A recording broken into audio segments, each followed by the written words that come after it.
What if I told you that two cities that saved the world ended up destroying each other? You'll discover how Athens and Sparta, allies who defeated the mighty Persian Empire, became locked in a 27-year death spiral that changed human history forever. One chose democracy and innovation. The other chose discipline and tradition. Both seemed unstoppable, but there was a fatal flaw nobody saw coming. A weakness so devastating it consumed not just these superpowers, but dragged down the entire Greek world. Because what happened isn't just ancient history, it's a warning about power and human nature right now. In the beginning, when the world was young and the gods still walked openly among mortals, Hellas lay fractured like a bronze mirror, shattered by divine hands. Mountains thrust their marble spears toward heaven, dividing the land into countless pockets where men huddled around their hearthfires and called themselves kingdoms. The wine-dark sea carved peninsulas and scattered islands like pearls cast across blue silk, each one a potential fortress, each bay a harbor for dreams of dominion. No great river bound these scattered peoples into one nation. No endless plain invited unity under a single crown. Instead, geography itself decreed that Hellas would birth not one mighty empire, but 1,000 rival cities, each proud as a young god, each certain of its own divine destiny.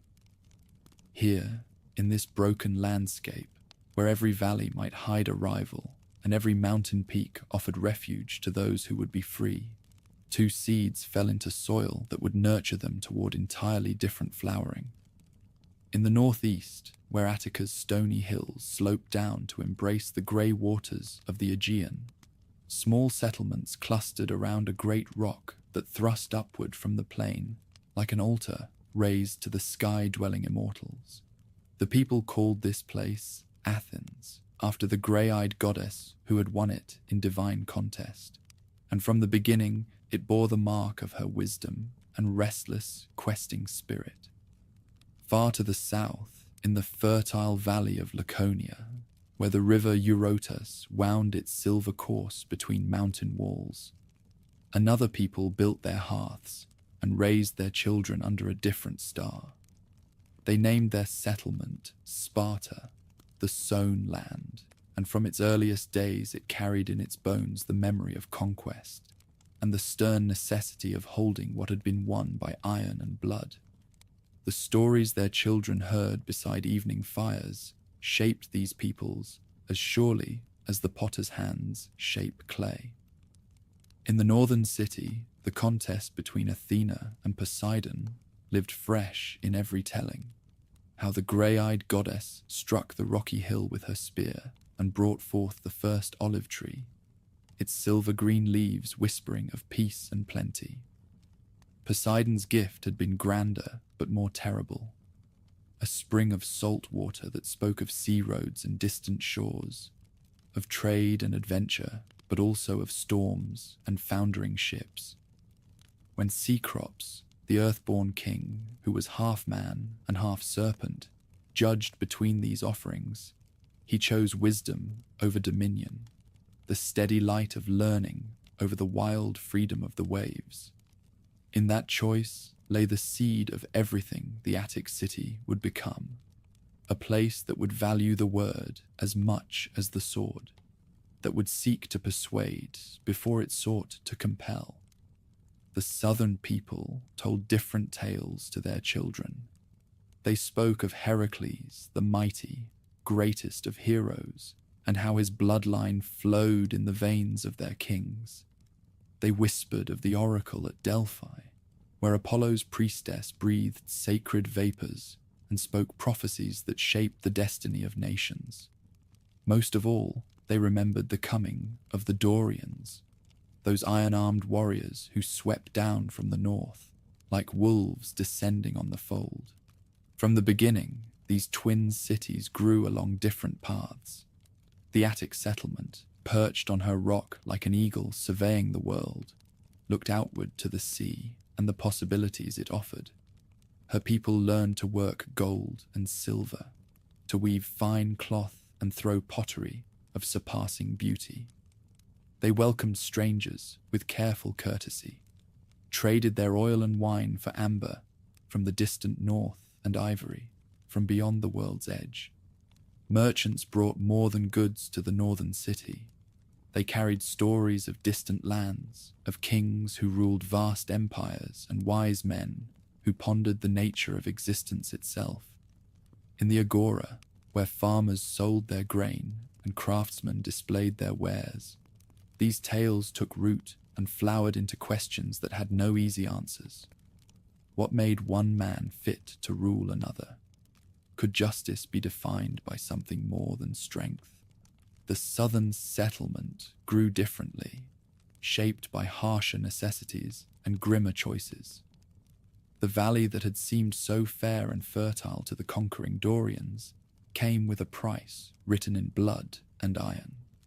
For every warrior who could call himself a citizen, 7 of the conquered people bent their backs in the fields, their labor feeding the spears that kept them enslaved. The helots, as these serfs were named, remembered freedom as their grandparents remembered it, and in their eyes burned a hunger that could only be fed by their master's destruction. This knowledge sat heavy on every Laconian heart. They had won the richest valley in the Peloponnese, but they held it only so long as their spears stayed sharp and their resolve never wavered. Unlike the northerners, who could debate and argue and sometimes change their minds, the southern warriors faced a choice that admitted no middle ground: remain strong or face annihilation at the hands of those they had enslaved. The early kings of both cities ruled over communities that bore little resemblance to the mighty powers they would become. The Attic settlement was still a collection of villages scattered across rolling hills, each one jealous of its independence. The southern stronghold, too, began small, though from the first it carried within itself the seeds of something unprecedented in the Greek world. Where other cities were ruled by kings who passed their authority to their sons, the Laconians chose to divide the royal burden between 2 bloodlines, neither supreme over the other. It was in the 8th century, before the birth of Christ, that the southern city faced the test that would forge her character for all time. To the west of Laconia lay another fertile valley, Messenia, where a free people had dwelt since the world's youth. Their land was rich, their warriors brave, their independence jealously guarded by gods and men alike. But Laconian eyes looked upon those green fields and saw the solution to problems that grew more pressing with each harvest. The First Messenian War began as wars often do, with a dispute over cattle and an insult that could not be borne. For 20 years the struggle raged, brother fighting against brother, the children of Heracles seeking to extend their dominion over lands that had never known the Dorian yoke. King Theopompus led the southern armies across the Taygetus Mountains, his bronze-tipped spears glinting like stars as they descended into the Messenian plain. Against him stood Euphrates, the brave king of Messenia, who called upon all free Greeks to remember that today's surrender might be tomorrow's enslavement. The war that followed tested both peoples to their limits. Messenian archers sent death singing from the heights of Mount Ithome, while Laconian hoplites locked their shields in formations that moved across the battlefield like iron walls given life. Heroes fell on both sides. Aristodemus, who hurled himself into the thick of battle seeking glorious death, and Aristomenes, whose exploits became the stuff of legend even among his enemies. But numbers and resources told in the end, as they always do when pride and courage are evenly matched. When Mount Ithome finally fell, and the last Messenian stronghold crumbled into ruin, the southern kingdom found herself master of the richest agricultural land in all the Peloponnese. But victory came with a burden that would shape her destiny more profoundly than any military triumph. The defeated Messenians did not flee or fade away. Instead, they were yoked to the Laconian state as helots, their labor feeding the spears that had conquered them, their resentment burning like coals beneath the ashes of their former freedom. In a single generation, the southern power had doubled her territory and tripled her population of serfs. Where once a few thousand helots had worked Laconian fields under the watchful eyes of their masters, now tens of thousands of the enslaved bent their backs from dawn to dusk, their very numbers making rebellion not just possible, but inevitable. The Second Messenian War came as surely as winter follows autumn, though it took 2 generations for the pot to boil over. The helots who had been born free and enslaved as adults passed their hatred down to their children like a family treasure. Aristomenes rose like a phoenix from the ashes of the old war, a hero king who embodied all the courage and nobility that defeat could not extinguish. For 17 years, the Second War raged, more bitter than the first, because it was fought not for conquest, but for survival itself. The helots controlled the countryside, their numbers swollen by runaway slaves from across the Peloponnese. They had learned warfare from their masters, knew the Laconian way of fighting, could match discipline with desperation. But the southern warriors had learned too, lessons written in blood and carved on their hearts with steel. They discovered that they could not rule an empire through force alone. They needed something more, something that would bind their people together more tightly than shared blood or common language. Under the pressure of constant warfare, Laconian society began its transformation into something unprecedented in human history. The old aristocratic families found their authority checked by new institutions, the Gerousia, a council of elders who spoke for accumulated wisdom, and the Ephors, magistrates chosen by lot who could command even kings. Most importantly, the citizen body itself became a brotherhood of warriors, each man's life subordinated to the needs of the state. The war ended not with a great battle, but with the slow grinding down of Messenian hopes. Aristomenes himself escaped across the sea, his legend intact, but his people broken once more beneath the Laconian yoke. The helots returned to their fields and their servitude, but now they did so under a system of control so thorough that rebellion became almost unthinkable. Every Laconian male would henceforth be a soldier first and everything else second. From the age of 7, boys would be taken from their mothers and raised by the state, learning to endure hardship, to obey without question, to value the good of the community above their own comfort or even their lives. The agoge, they called this system, the rearing, and it would produce warriors whose discipline and courage became bywords throughout the Greek world. Meanwhile, the northern city traveled a different path toward greatness, though no less difficult in its own way. Where the southern kingdom sought to solve her problems through the creation of an armed camp, the Attic settlement faced her challenges through experiment and innovation, trial and error, leading slowly toward discoveries that would reshape human understanding of governance itself. The crisis came not through foreign war, but from within, as the gap between rich and poor grew so wide that the city threatened to tear itself apart. The old families who owned the best land found themselves challenged by new men whose riches came from trade and handicraft. Below both groups seethed masses of poor folk, working smaller and smaller plots of land, many falling into debt that could only be repaid through the enslavement of their own children. Cylon the ambitious had tried to solve these problems through tyranny, seizing the Acropolis with armed followers and proclaiming himself master of the city. But the Athenians, even those who had grievances against the established order, would not trade their freedom for the promise of good government under a dictator. Cylon fell, his supporters scattered, and the northern city found herself face to face with problems that force alone could not resolve. Into this crisis stepped Draco, the lawgiver, whose name would echo through the ages, not for wisdom, but for harshness. The code he established put all the city under the rule of written law for the first time, ending the arbitrary justice of magistrates who interpreted tradition according to their own interests. But Draco's laws, while impartial, were so severe that later generations would say they were written not in ink, but in blood. Death was the penalty for theft, for adultery, for idleness, indeed, for almost every offense that could be imagined.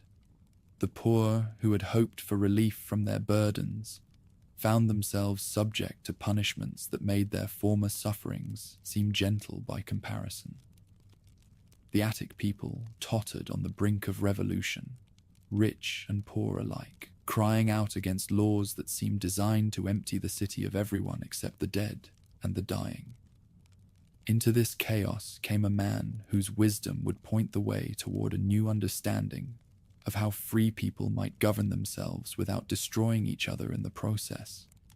Solon the lawgiver was a paradox wrapped in flesh, an aristocrat who sympathized with the poor, a poet who thought like a practical politician, a man of wealth who understood that prosperity shared was prosperity preserved.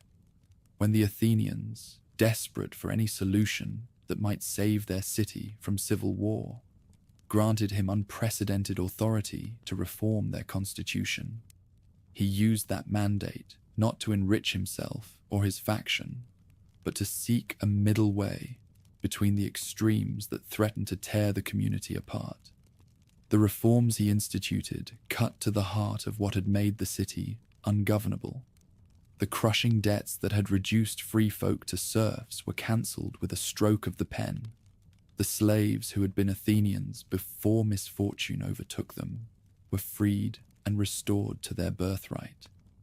The harsh laws of Draco were swept away, replaced by punishments that fit the magnitude of the crimes. But Solon's greatest innovation lay not in what he destroyed, but in what he created. For the first time in human history, a city's government was organized not around birth or riches alone, but around a careful balance of different interests. The wealthy would still have influence proportional to their stake in the community's welfare, but the poor would have voices too. Yet even Solon's wisdom could not solve all problems or satisfy all factions. Into this uncertainty stepped Pisistratus the tyrant, whose very name would become a contradiction, a dictator who preserved democracy, a strongman who ruled through popularity rather than fear. His rule was mild as tyrannies go, focused more on public works and prosperity than on the settling of personal scores. Under his guidance, the northern city began to take on the physical appearance that would make her the wonder of the world. The first great temples rose on the Acropolis, their marble columns catching the light like frozen music. Festivals and public celebrations brought folk together in shared joy, while public works provided employment for the poor and beautification for the rich.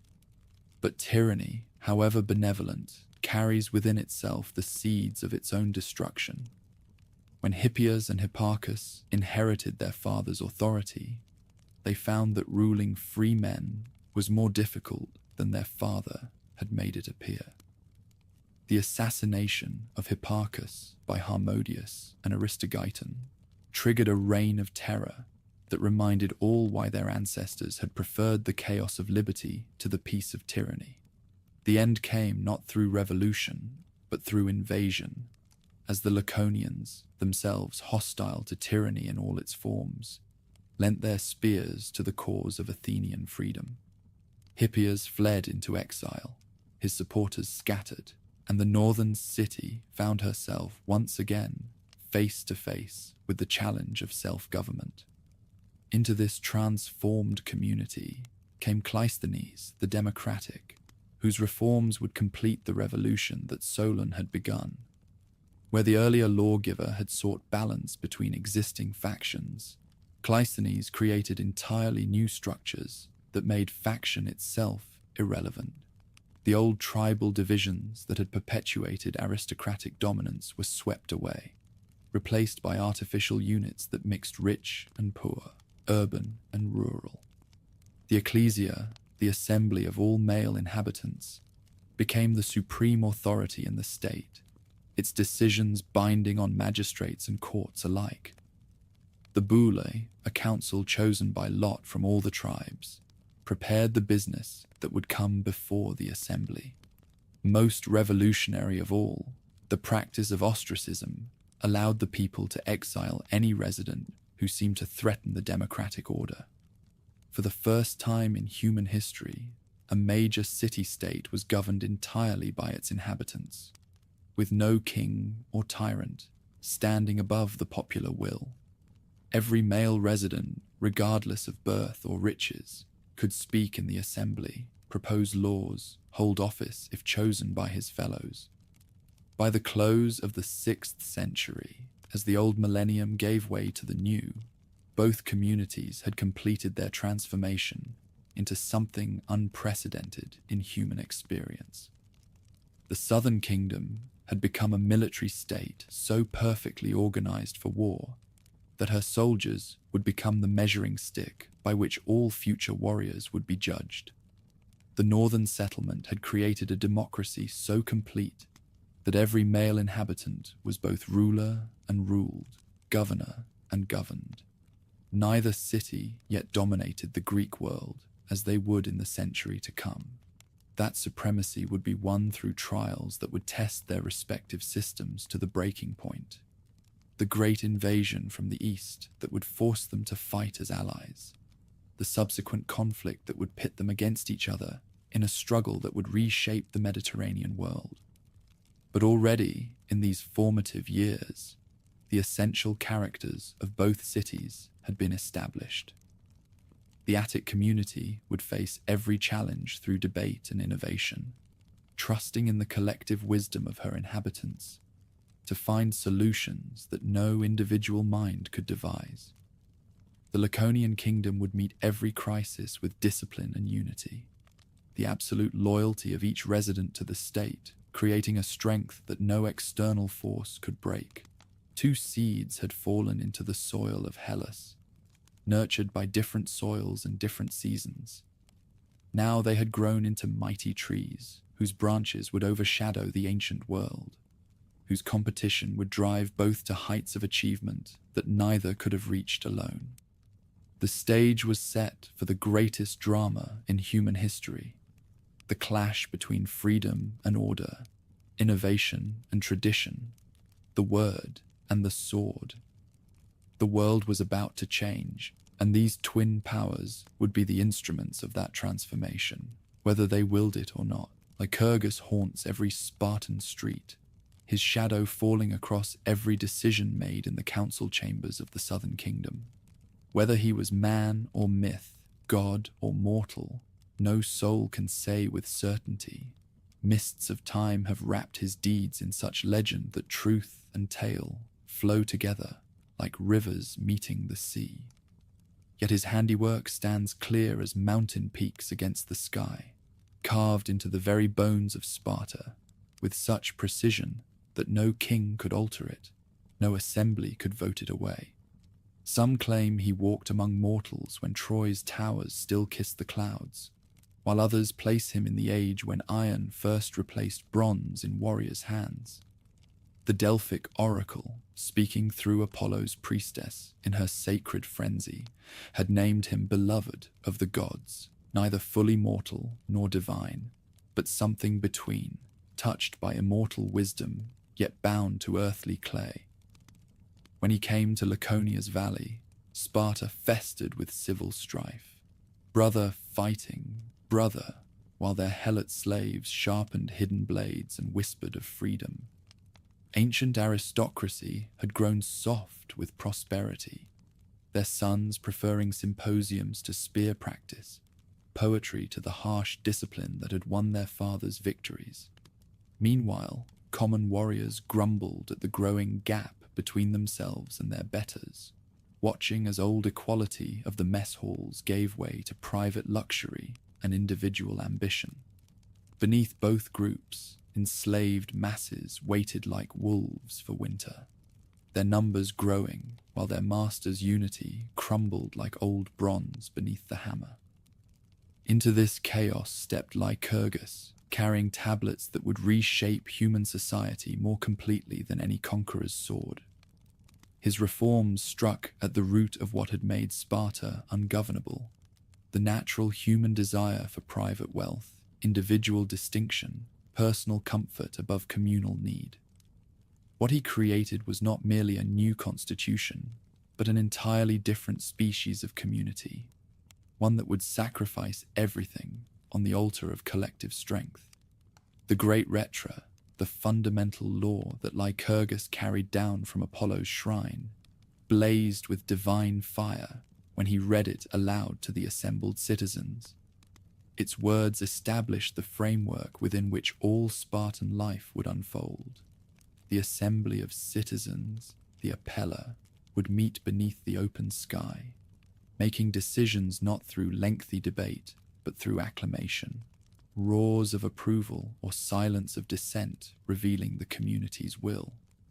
Above them sat the Gerousia, 28 elders over 60 years of age, chosen for life from among those who had proven their wisdom in war and council.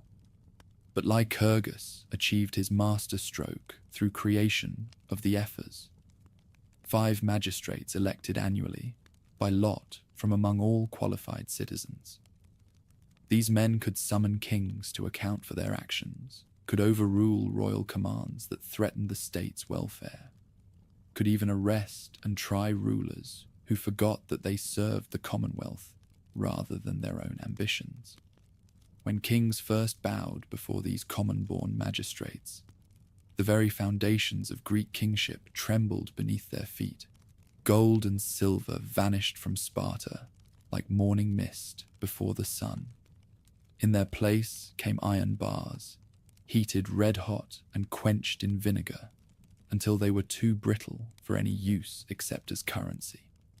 A wagon load of these ungainly tokens might purchase what a single golden coin could buy elsewhere, making trade with foreign merchants so cumbersome that commerce withered and died. Merchants who came seeking profit departed empty-handed, their foreign luxuries scorned by warriors who had learned to find beauty in bronze and leather alone. Private ownership of land, that source of inequality that had torn apart every previous society, was abolished with surgical precision. The territory of Laconia was divided into 9,000 equal plots, each assigned to a warrior family, each providing exactly what was needed to maintain a household in modest comfort. No man could buy another's portion. No accumulation of wealth could elevate one family above its neighbors. When rich citizens protested this leveling of their estates, Lycurgus reminded them that their true inheritance lay not in soil, but in the spears of their sons. But the transformation that would make Sparta immortal reached deeper than economics or politics.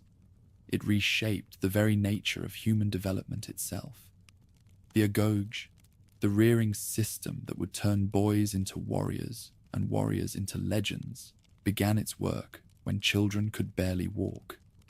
At 7 years of age, every male child was torn from his mother's arms and delivered to communal barracks where he would learn that the state was his only family, his fellow trainees, his only brothers.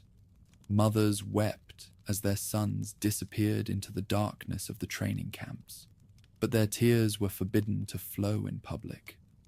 Every household in Sparta echoed with such partings, maternal anguish transformed into patriotic devotion through the iron discipline that governed every aspect of their lives. Boys who entered the agoge left behind not just their families, but their very identities as individuals, becoming instead instruments of the state's will. Boys were divided into companies under command of young men barely out of their teens, themselves still learning harsh lessons that would make them leaders of men. Deliberately underfed, clothed in simple tunics that served for both summer heat and winter cold, trained to steal successfully rather than depend on charity. These children learned that comfort was weakness, that individual desire must bow before collective need, that death in service to the community was the highest honor any mortal could achieve. Pain became their teacher, hardship their companion, obedience their religion. They slept on beds of reeds they gathered themselves from the river's edge, their feet unshod even when frost made ground ring like bronze. When they spoke, it was with economy of words that would make laconic a byword for brevity. Every syllable weighed, every phrase measured, unnecessary speech treated as a form of weakness. Boys who wasted words on complaint soon found themselves hungry for days, learning that silence often spoke louder than eloquence.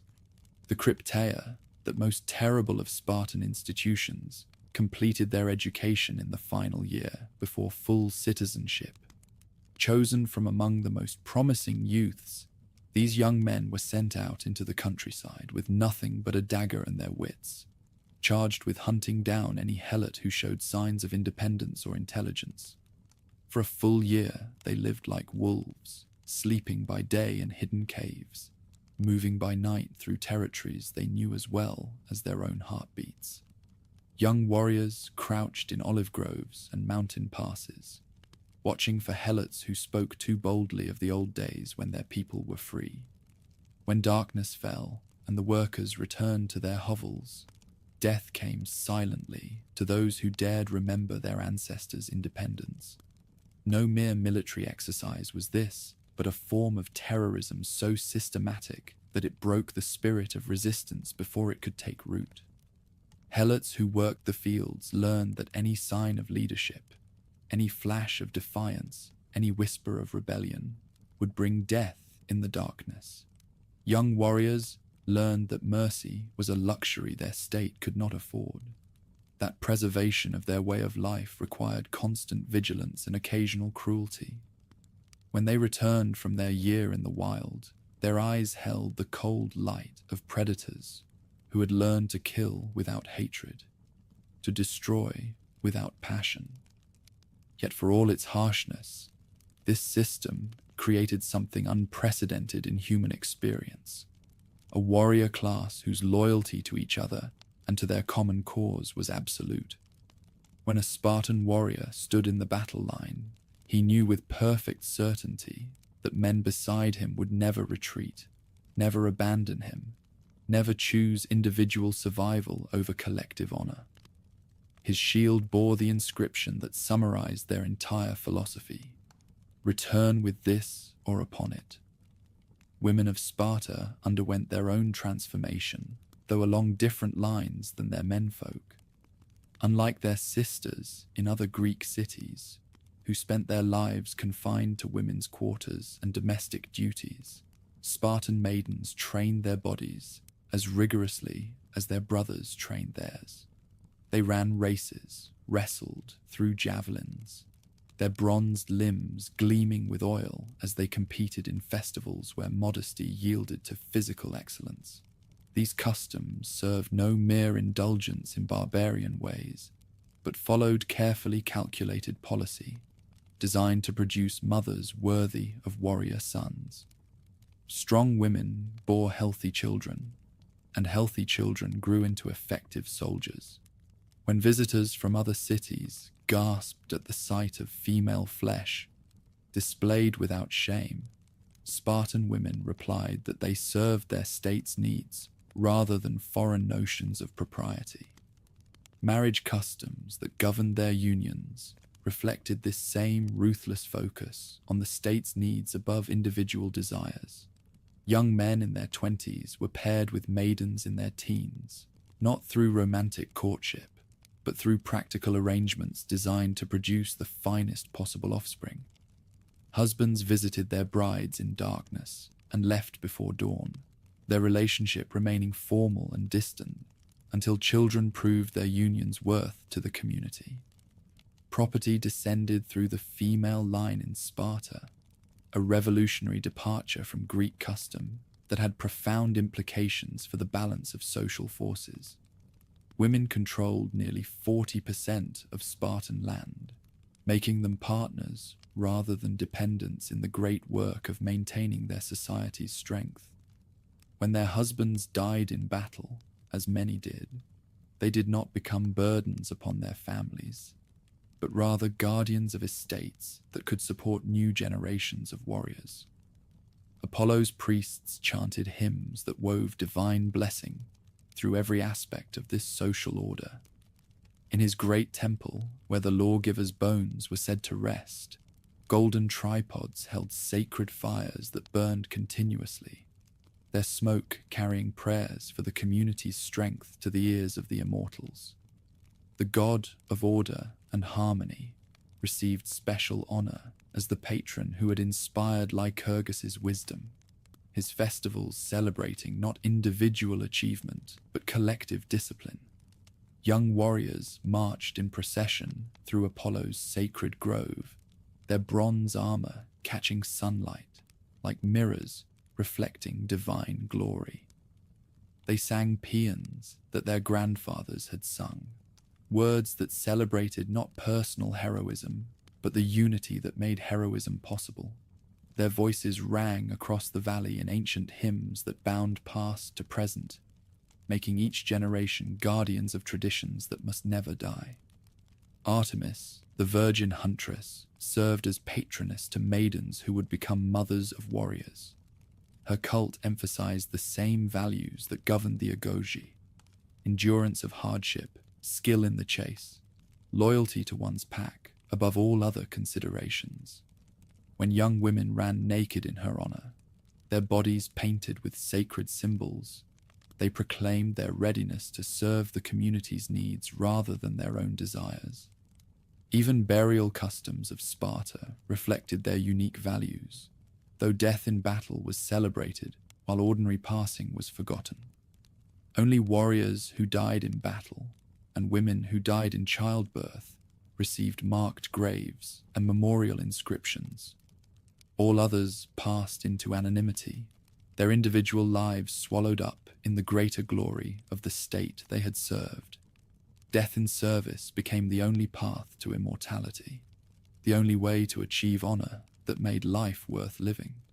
Meanwhile, in Athens, a very different experiment in human governance was taking shape through innovations that would prove no less revolutionary than the Spartan transformation. Where Sparta sought to create perfect unity through elimination of individual will, Athens discovered that diversity of opinion, properly channeled, could generate wisdom greater than any single mind could achieve. The crisis that had brought Solon to prominence still festered like an unhealed wound. His constitution, for all its wisdom, remained a delicate balance of competing interests that required constant adjustment to prevent collapse. Poor citizens still hungered for land redistribution that would give them economic independence, while the wealthy feared any further erosion of their traditional privileges. Between these extremes, the growing class of merchants and artisans sought political influence proportional to their economic importance. Pisistratus had provided temporary stability through the oldest of solutions: personal rule backed by armed force. His bodyguards paraded through the agora with clubs of olive wood, their presence a gentle reminder that opposition to their master's will would meet with swift correction. But his tyranny, however benevolent, carried within itself the seeds of its own destruction. When a ruler governs through personal popularity rather than institutional authority, his power dies with him unless his successors can match his skill at managing competing factions. Hippias and Hipparchus inherited their father's position, but not his talent for reading the popular mood. Where Pisistratus had been a fox who ruled through cunning, his sons were wolves who relied increasingly on fear. Taxes rose to fund their building projects, while critics found themselves exiled or worse. The brothers trusted no one completely, surrounding themselves with mercenaries who spoke foreign tongues and cared nothing for Athenian tradition. The assassination of Hipparchus by Harmodius and Aristogeiton transformed a personal grievance into a political crisis that would reshape the entire Athenian understanding of governance. The two lovers had acted not from public spirit, but from private outrage. Hipparchus had insulted Harmodius's sister, excluding her from the sacred procession that honored Athena, claiming she was unworthy to carry the goddess's sacred implements. At the Panathenaic festival, when all Athens gathered to honor their patron deity, the conspirators struck. Harmodius fell immediately, his blood staining the sacred way, while Aristogeiton fought his way through the crowd before being overwhelmed by the tyrant's guards. Their deaths became legend, even as their bodies cooled. Two young men who had preferred death to dishonor, who had chosen to act rather than endure insult in silence. Hippias survived his brother's murder, but not the fear that followed it. The reign of terror that ensued convinced every thinking Athenian that tyranny, however mild its beginnings, inevitably degenerated into arbitrary exercise of personal will. Citizens whispered accusations against their neighbors, while the tyrant's spies listened at every symposium for words that might hint at disloyalty. When Hippias finally fled into exile, chased by Spartan spears and Athenian hatred, the city found herself facing the same fundamental question that had troubled every Greek community since time immemorial. Into this uncertainty stepped Cleisthenes, scion of the ancient Alcmaeonid family, whose reforms would complete the democratic revolution that Solon had begun. But where the earlier lawgiver had sought compromise between existing factions, Cleisthenes proposed something far more radical: complete restructuring of Athenian society to make faction itself irrelevant. The tribal system that had governed Athens since the Age of Heroes was swept away with surgical precision. 4 ancient tribes, each dominated by aristocratic families whose bloodlines reached back to legendary kings, were replaced by 10 new artificial units that mixed urban and rural populations, rich and poor, native-born and immigrant families. Aristocrats who had ruled through geographical concentration of supporters suddenly found their influence scattered across the countryside like seeds on barren ground. Each of these new tribes was itself divided into smaller units called demes, rural villages and urban neighborhoods that became the basic building blocks of democratic participation. Every male citizen was registered in the dem where he lived, regardless of his family's traditional affiliations. These local communities became schools of democracy, where ordinary farmers and craftsmen learned the arts of debate and decision-making that had once been the exclusive preserve of the well-born. The ecclesia, the assembly of all citizens, became the supreme authority in the state, its decisions binding upon magistrates and courts alike. Every male citizen over 18 years of age could attend its meetings, speak to any proposal, cast his vote on matters ranging from declarations of war to the funding of public festivals. Farmers left their plows, potters abandoned their wheels, merchants closed their shops to climb the hill where democracy was born anew each meeting day. But Cleisthenes understood that mere participation was not enough. The assembly needed guidance from those who had the time and expertise to study complex issues in detail. The Boule, a council of 500 members chosen by lot from the tribes, prepared the agenda for each assembly meeting and ensured that every proposal received proper consideration before coming to a vote. Selection of council members by lot rather than election, was perhaps the most radical aspect of the entire system. Where other communities trusted in the wisdom of their most prominent citizens, Athenian democracy proclaimed that any free man possessed sufficient judgment to participate in governance. Random selection process ensured that wealth and family connections could not dominate the council, while rotation of membership meant that thousands of ordinary folk would gain experience in the practical arts of administration. Ordinary citizens found themselves chosen by lot to serve on the boule, their names drawn from bronze urns, along with their fellow tribesmen. Farmers who had never spoken before, more than a handful of neighbors, suddenly faced the responsibility of preparing legislation for an assembly of thousands. Yet when they rose to address their fellow councillors about matters they knew from daily experience, their words carried the authority of men who understood the real consequences of the laws they helped to craft. The practice of ostracism provided the final safeguard against the return of tyranny or the dominance of any single personality.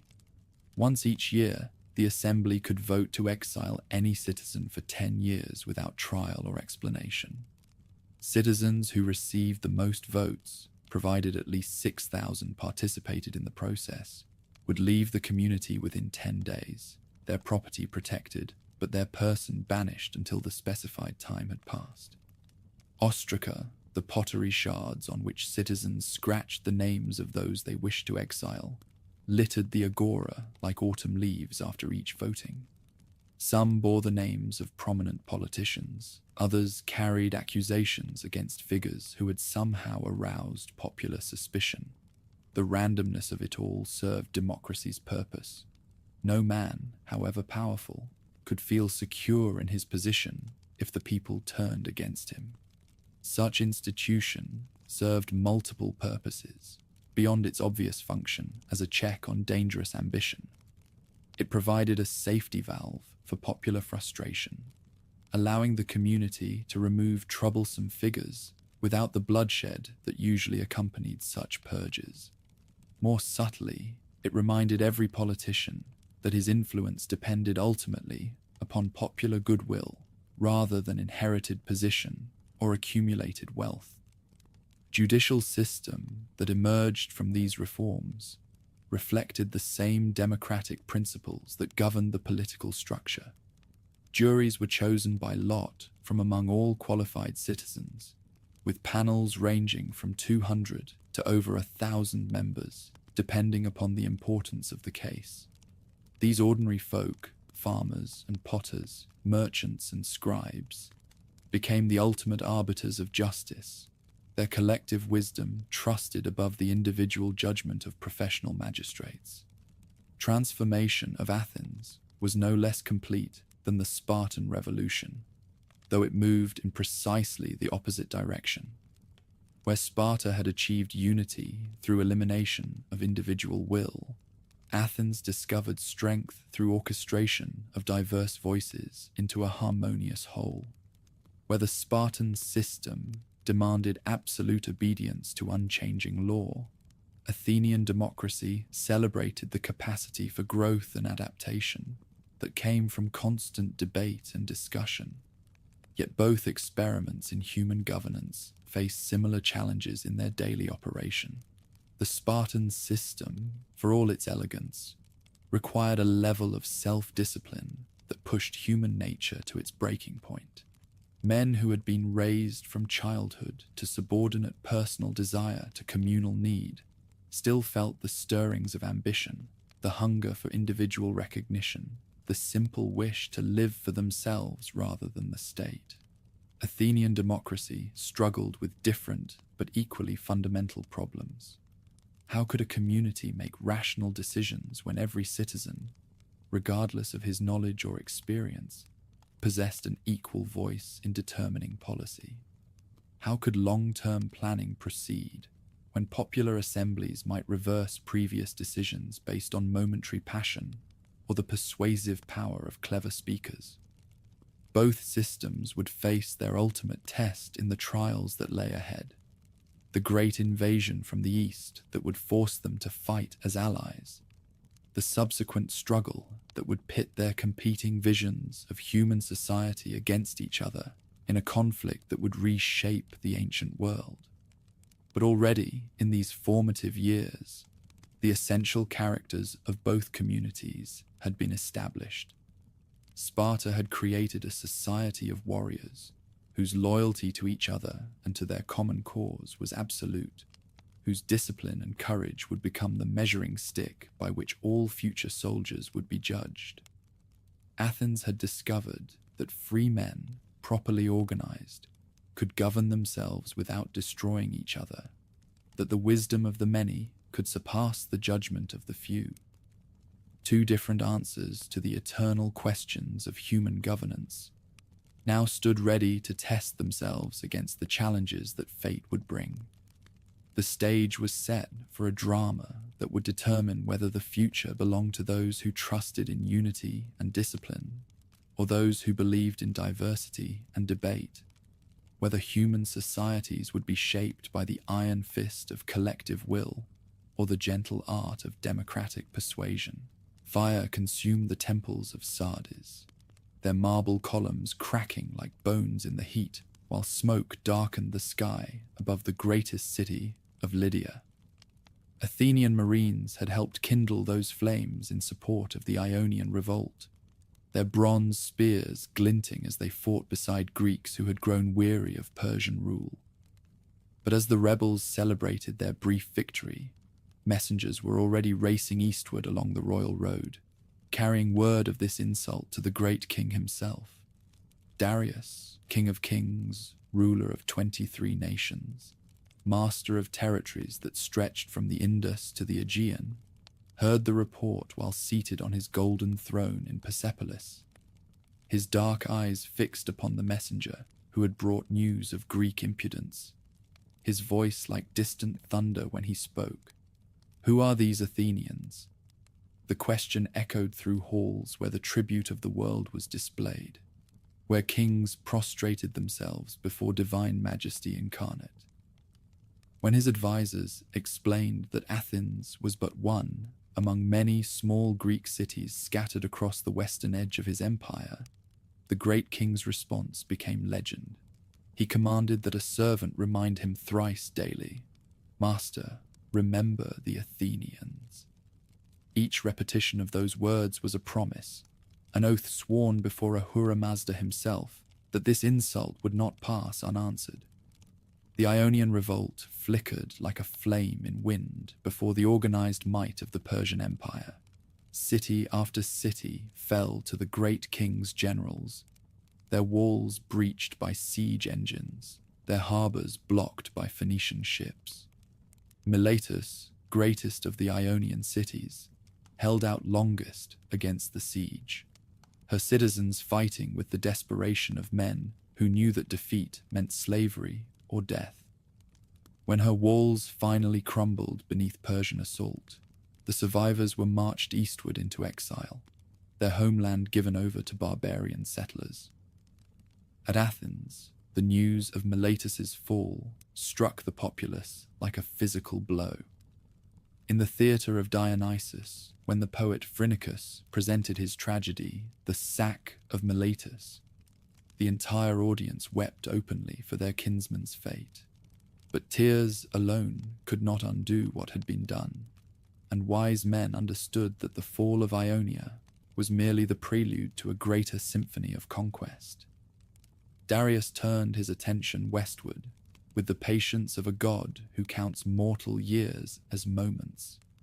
The first expedition, entrusted to his son-in-law Mardonius, met disaster when storms shattered his fleet against the rocky promontory of Mount Athos. Ships by the hundreds vanished beneath the wine-dark waves, while Thracian tribesmen fell upon the survivors with bronze-headed spears and axes of northern steel. Yet the great king's resources were as boundless as his determination, and one setback could not deflect his purpose.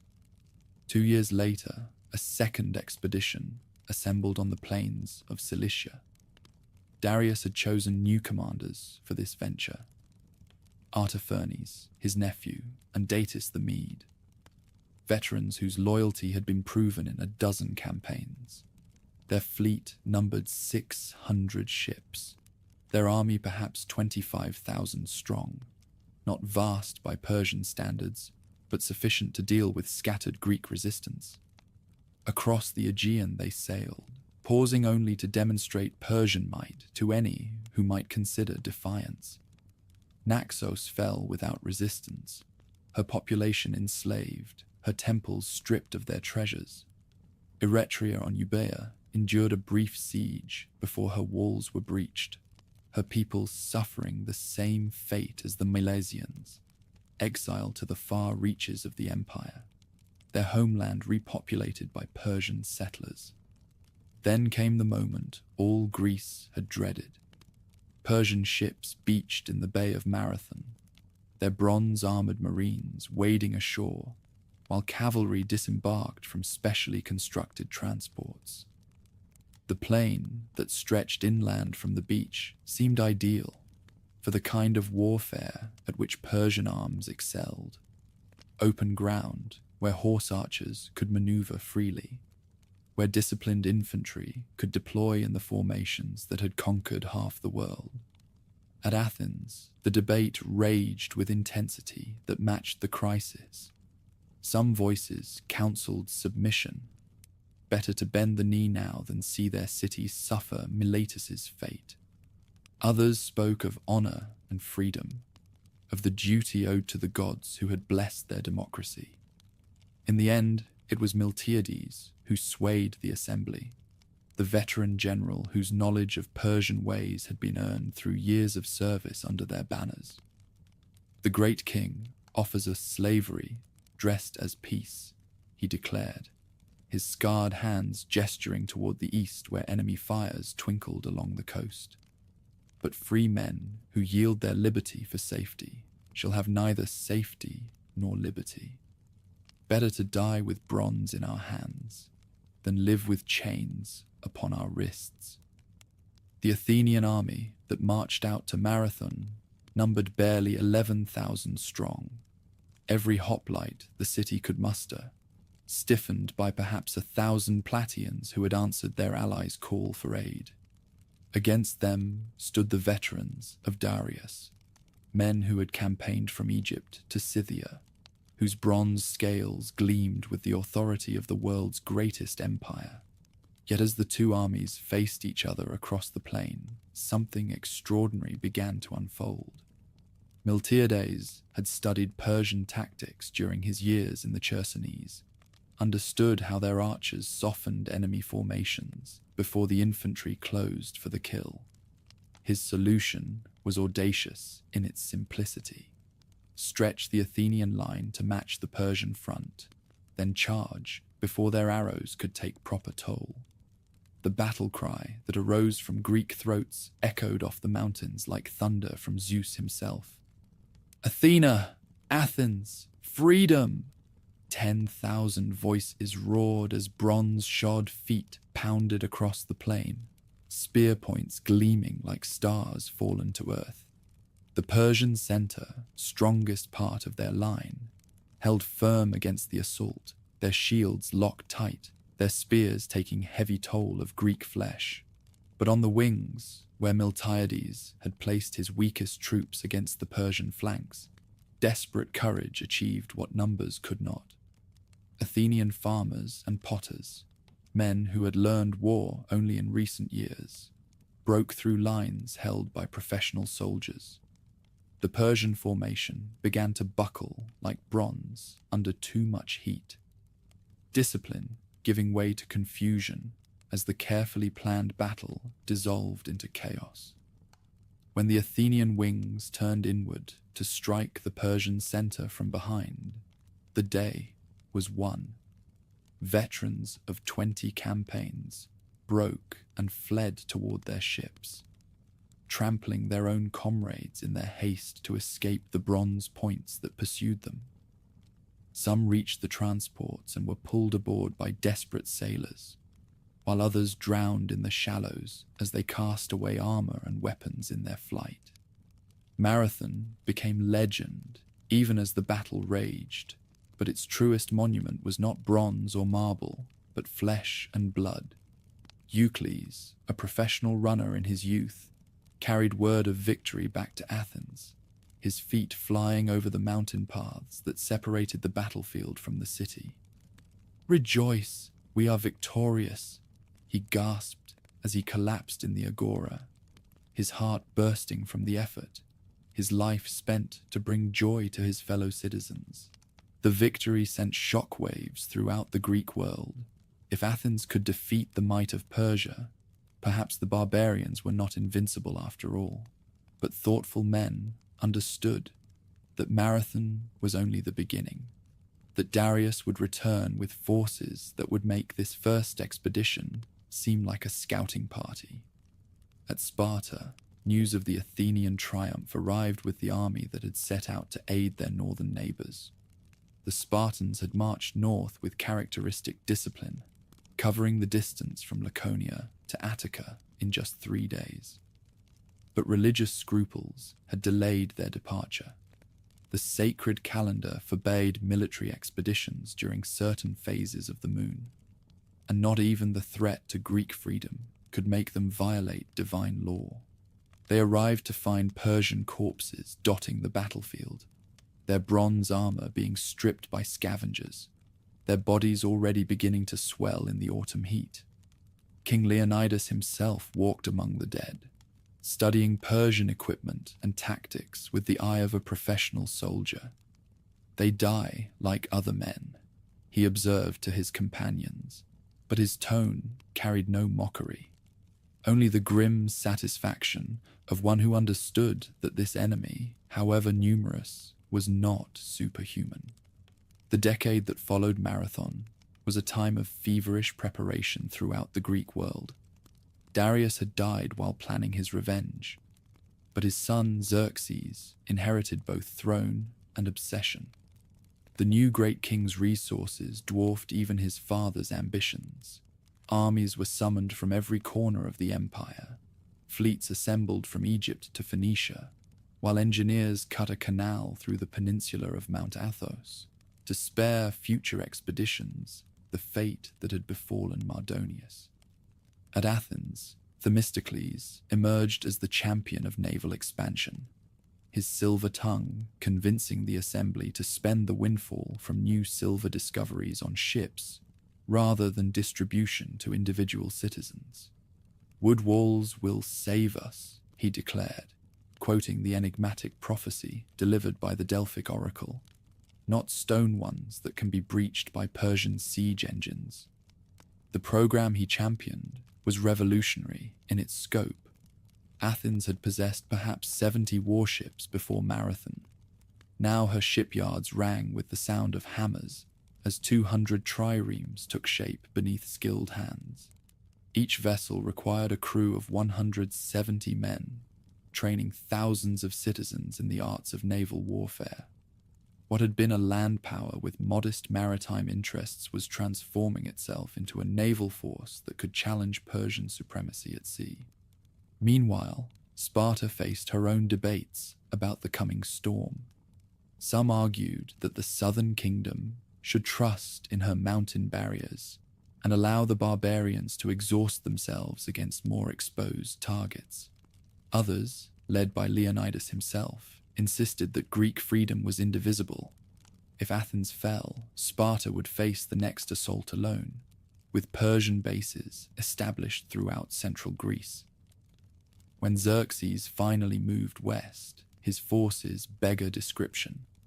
Herodotus, who made it his life's work to record the deeds of that generation, estimated the Persian army at over 1 million men, though more sober calculations suggest perhaps 200,000 fighting troops, supported by an equal number of servants and camp followers. Whatever the true count, this was the largest military force ever assembled in human history, a migration of nations united under one man's will. The march to Greece became an epic in itself. Persian engineers bridged the Hellespont with cables of flax and papyrus. Their ships lashed together to form a roadway wide enough for chariots to pass each other. When storms destroyed the first bridges, Xerxes ordered the sea itself to be whipped for its insubordination. 300 lashes to teach the waters proper respect for royal authority. As this vast host poured into Europe, Greek resistance crystallized around an unlikely alliance. Athens and Sparta, so different in their values and institutions, found common cause in the face of extinction. Other cities sent representatives to the Congress at the Isthmus of Corinth, where strategies were debated and commands assigned. Some polis chose collaboration with the invader, calculating that Persian rule might prove less oppressive than destruction. But enough remained loyal to the cause of Greek freedom to mount credible resistance. The first test came at the narrow pass of Thermopylae, where the road south could be blocked by a relatively small force. Leonidas led 7,000 Greeks to that position, including his personal guard of 300 Spartans, men selected not only for their courage, but for their sons, ensuring that their bloodlines would continue even if they themselves fell in battle.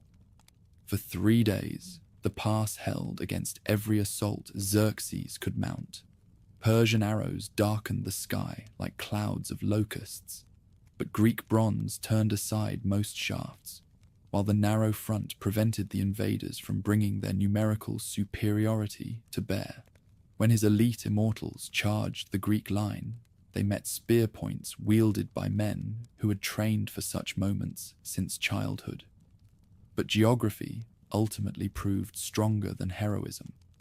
A local shepherd, seeking Persian gold, showed Xerxes' troops a mountain path that bypassed the main position. When dawn broke on the third day, Leonidas found himself surrounded, his small force facing destruction from front and rear simultaneously. The Spartan king made his choice with the clarity that his upbringing had instilled. He sent away the other Greek contingents, keeping only his own 300 and a handful of Thespians, who refused to abandon their Spartan allies. "Go tell the Spartans, stranger, passing by," reads the epitaph later carved over their burial mound, "that here, obedient to their laws, we lie." The slaughter that followed became legend. Persian arrows finally found their marks when the Greeks ran out of spears and were forced to fight with swords and bare hands. Leonidas himself fell defending his men's bodies, his corpse fought over like a prize until Persian numbers finally overwhelmed the last defenders. Xerxes, in a gesture of respect and rage, ordered the Spartan king's head cut off and mounted on a spear, an honor he had never before granted to a fallen enemy. Yet even in death, Thermopylae served its purpose. The 3-day delay had given Athens time to evacuate her civilian population to Salamis and the Peloponnese, while the heroic sacrifice inspired Greek resistance throughout the peninsula. When news of the battle spread, men who might have submitted to Persian demands instead chose to fight, remembering that 300 Spartans had shown that the invaders could be resisted. The Persian host rolled south through central Greece like a bronze avalanche, meeting little organized resistance. Athens herself was abandoned to the flames, her temples pulled down, her sacred olive tree on the Acropolis hacked apart by barbarian axes. But the Athenian fleet remained intact, hidden among the islands where Persian numbers counted for nothing and Greek seamanship could prove decisive. At Salamis, in the narrow strait between the island and the mainland, Themistocles achieved his masterstroke. Using every trick of diplomacy and psychology at his command, he lured the Persian fleet into waters where their numbers became a liability rather than an asset. Ships collided with their own allies in the confined space, while Greek triremes, more maneuverable than their heavier opponents, rammed and sank vessel after vessel. Xerxes watched his navy's destruction from a golden throne set upon the shore, his rage growing with each ship that slipped beneath the wine-dark waves. When the battle ended, Persian naval supremacy lay broken on the rocks of Salamis. The massive fleet that had transported his army reduced to wreckage scattered across the bay. With winter approaching and his supply lines threatened by Greek naval resurgence, the great king made the only decision available to him. Taking the bulk of his forces back to Asia, he left behind a picked army under Mardonius to complete the conquest when spring returned. But the psychological advantage had shifted decisively. The Greeks had seen that Persian might could be broken, that courage and skill could triumph over mere numbers. The following summer brought the final test at Plataea, where Spartan discipline and Athenian determination combined to shatter the last Persian army on European soil. Mardonius himself fell in the fighting, his golden armor stripped from his corpse by Greek hands, his dreams of conquest buried beneath the soil of Boeotia. As Persian survivors limped back across the Hellespont, two cities that had seemed destined for slavery instead found themselves masters of their own destiny. Athens and Sparta had proven that free men fighting for their homes could defeat even the mightiest empire, that courage guided by wisdom was stronger than tyranny, backed by overwhelming force. Yet even in the moment of triumph, seeds of future conflict were already taking root. The victory had been won by alliance, but maintaining that alliance in peacetime would prove far more difficult than achieving it in war. Two very different visions of Greek freedom, one emphasizing individual liberty, the other collective discipline, had united against a common enemy. With that enemy defeated, the question remained whether they could coexist in a world where only Greeks held the balance of power. Victory over Xerxes had left the Greek world transformed, like bronze reforged in the smith's fire. Where once scattered city-states had cowered before Persian might, now they stood as equals among the nations of the earth, their spears having proven that free men could triumph over the mightiest empire. Yet even as they celebrated their deliverance, the very success of their alliance began to reveal the fault lines that would eventually tear Hellas apart. The immediate question facing the victorious Greeks was whether to pursue their advantage across the Aegean or rest content with driving the barbarians from European soil. Many islands and coastal cities still groaned beneath Persian rule, their Greek populations crying out for liberation. But the campaign required by such an undertaking would demand resources far beyond what any single polis could provide. Coordination of naval forces on a scale never before attempted in the Greek world. Sparta, her immediate territory secured behind mountain barriers, showed little enthusiasm for distant expeditions. King Leotychidas, who had commanded Greek forces at the victory of Mycale, argued that the southern kingdom lacked both the ships and the inclination for overseas adventures. "Let those who live by the sea fight on the sea," he declared in the Council of Allies, "while those who guard the land continue their ancient watch." Such reluctance reflected deeper currents in Spartan thinking than mere military convenience. Campaigns beyond the Peloponnese required citizen soldiers to remain away from home for extended periods, leaving their helot populations unsupervised. Already there were whispers of unrest among the enslaved masses, rumors that Persian gold was finding its way to malcontents who dreamed of throwing off their chains while their masters campaigned abroad. Into this vacuum of leadership stepped Athens, her confidence swollen by the victories at Marathon and Salamis. Aristides the Just, whose reputation for incorruptible honesty had made him trusted throughout the Greek world, proposed the formation of a new alliance dedicated to driving Persian influence from the Aegean permanently. Unlike the temporary coalition that had faced Xerxes, this league would have permanent institutions, regular contributions, and unified command. The meeting convened on the sacred island of Delos, where Apollo's temple provided neutral ground for negotiations between sovereign cities. Representatives from nearly 200 communities gathered in the shadow of the god's altar, their voices echoing across the harbor as they debated the terms of their association. The Delian League, as posterity would name it, emerged from these discussions as something unprecedented in Greek experience, a voluntary confederation of equals united by common purpose. Each member city would contribute either ships or money to the common cause, with Athens providing the largest contingent and serving as the League's executive authority. The treasury would rest in Apollo's temple on Delos, protected by divine sanction and distributed according to the assembly's collective will. Annual tribute assessments, calculated by Aristides himself, would ensure that every member bore a fair share of the burden, while none was overwhelmed by obligations beyond their means. Aristides walked through every contributing community during that first year, his stylus scratching across wax tablets as he calculated each polis's capacity to contribute. In Naxos, he examined the island's marble quarries and wheat fields. At Thasos, he toured the gold mines that would fund the League's earliest expeditions. His assessments became legend for their fairness.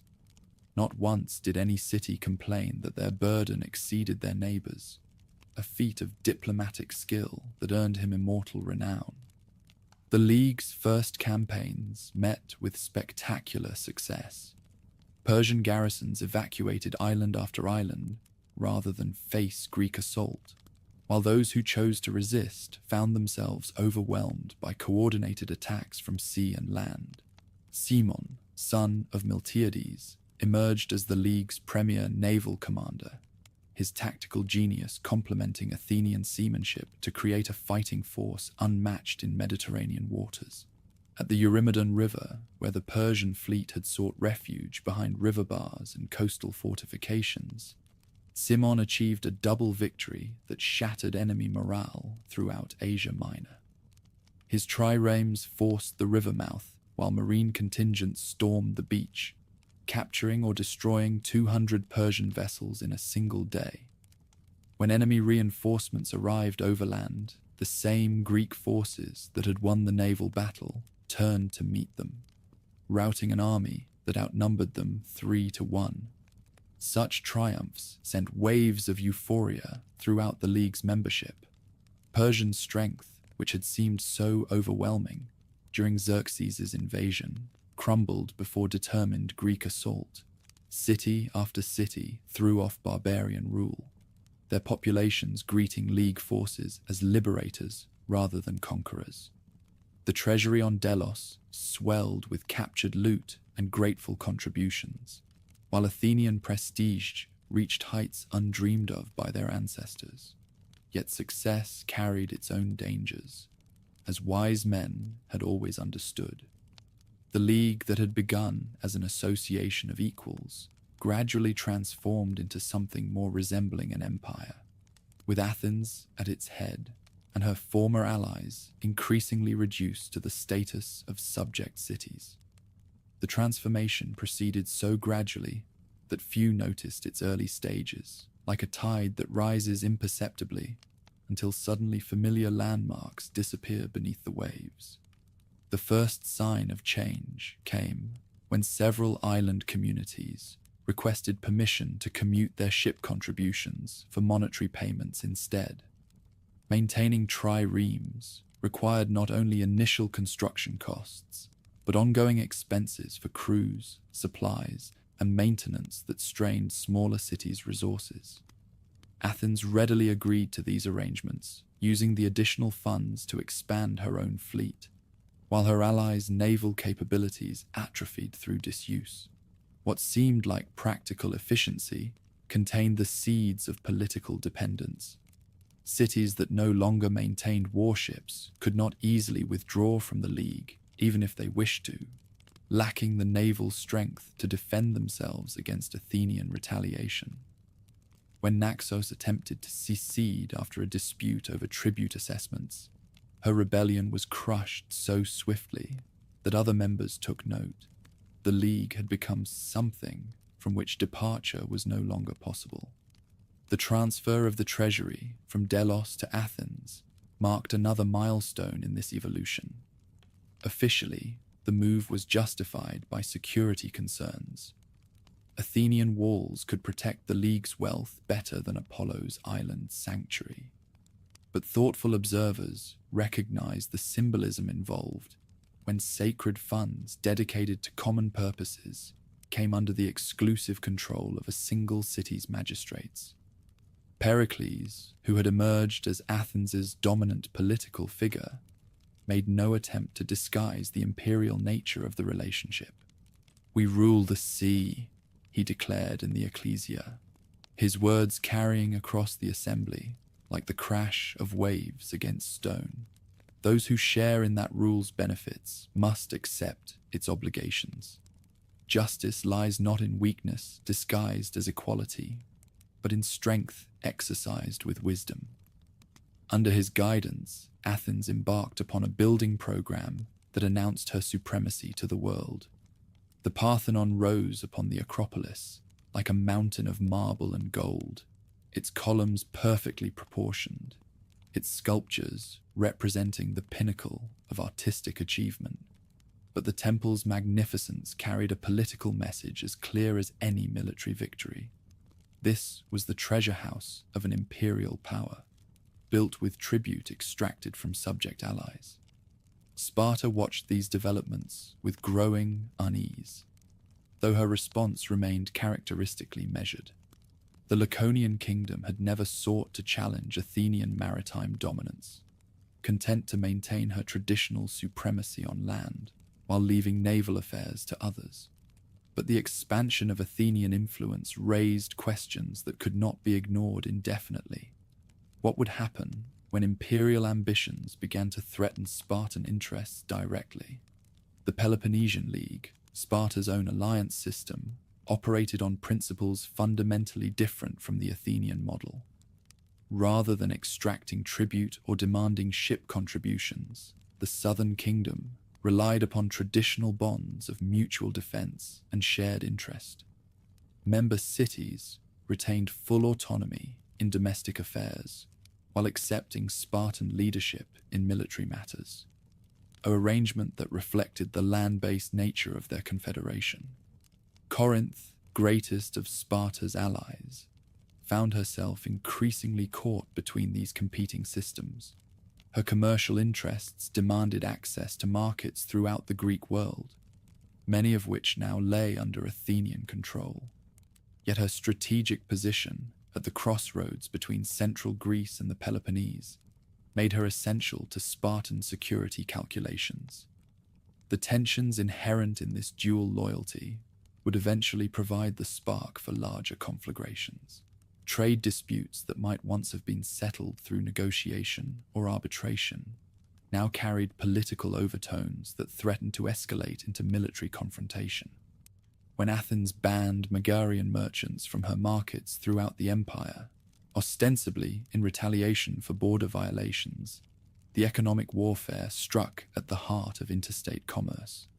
Megara, allied to Sparta through the Peloponnesian League, had little choice but to appeal to her protector for redress. Similar pressure tactics spread throughout the Aegean as Athens consolidated her control over maritime trade routes. Cities that had once dealt with multiple partners found themselves forced to choose between Athenian favor and economic isolation. The soft empire of commercial dependence proved as effective as military conquest in ensuring compliance with imperial policy, while creating fewer opportunities for open resistance. Pericles defended these policies with arguments that resonated powerfully among Athenian citizens. Democracy requires resources, he reminded the assembly. and resources require power to protect them. Those who benefit from our naval supremacy should contribute to its maintenance. Those who threaten it should face its consequences. The logic was unassailable within its own terms, yet it created a spiral of suspicion and resentment that poisoned relations between former allies. Cities that had once fought side by side against Persian tyranny now eyed each other with the wariness of potential enemies, each calculating whether submission or resistance offered better prospects for survival. Religious festivals and athletic competitions, those ancient bonds that had united the Greek world in peaceful rivalry, became venues for diplomatic maneuvering and veiled threats. At the Olympic Games, where sacred truce traditionally protected all participants, tensions ran so high that armed guards accompanied rival delegations. The Pythian Games at Delphi witnessed similar scenes as Athenian and Spartan influence networks competed for the favor of wavering neutrals. Meanwhile, cultural achievements reached heights that would remain unsurpassed for generations. The wealth that flowed into Athens from her maritime empire funded not only military expeditions and public buildings, but also the theatrical festivals that gave birth to tragedy and comedy as literary forms.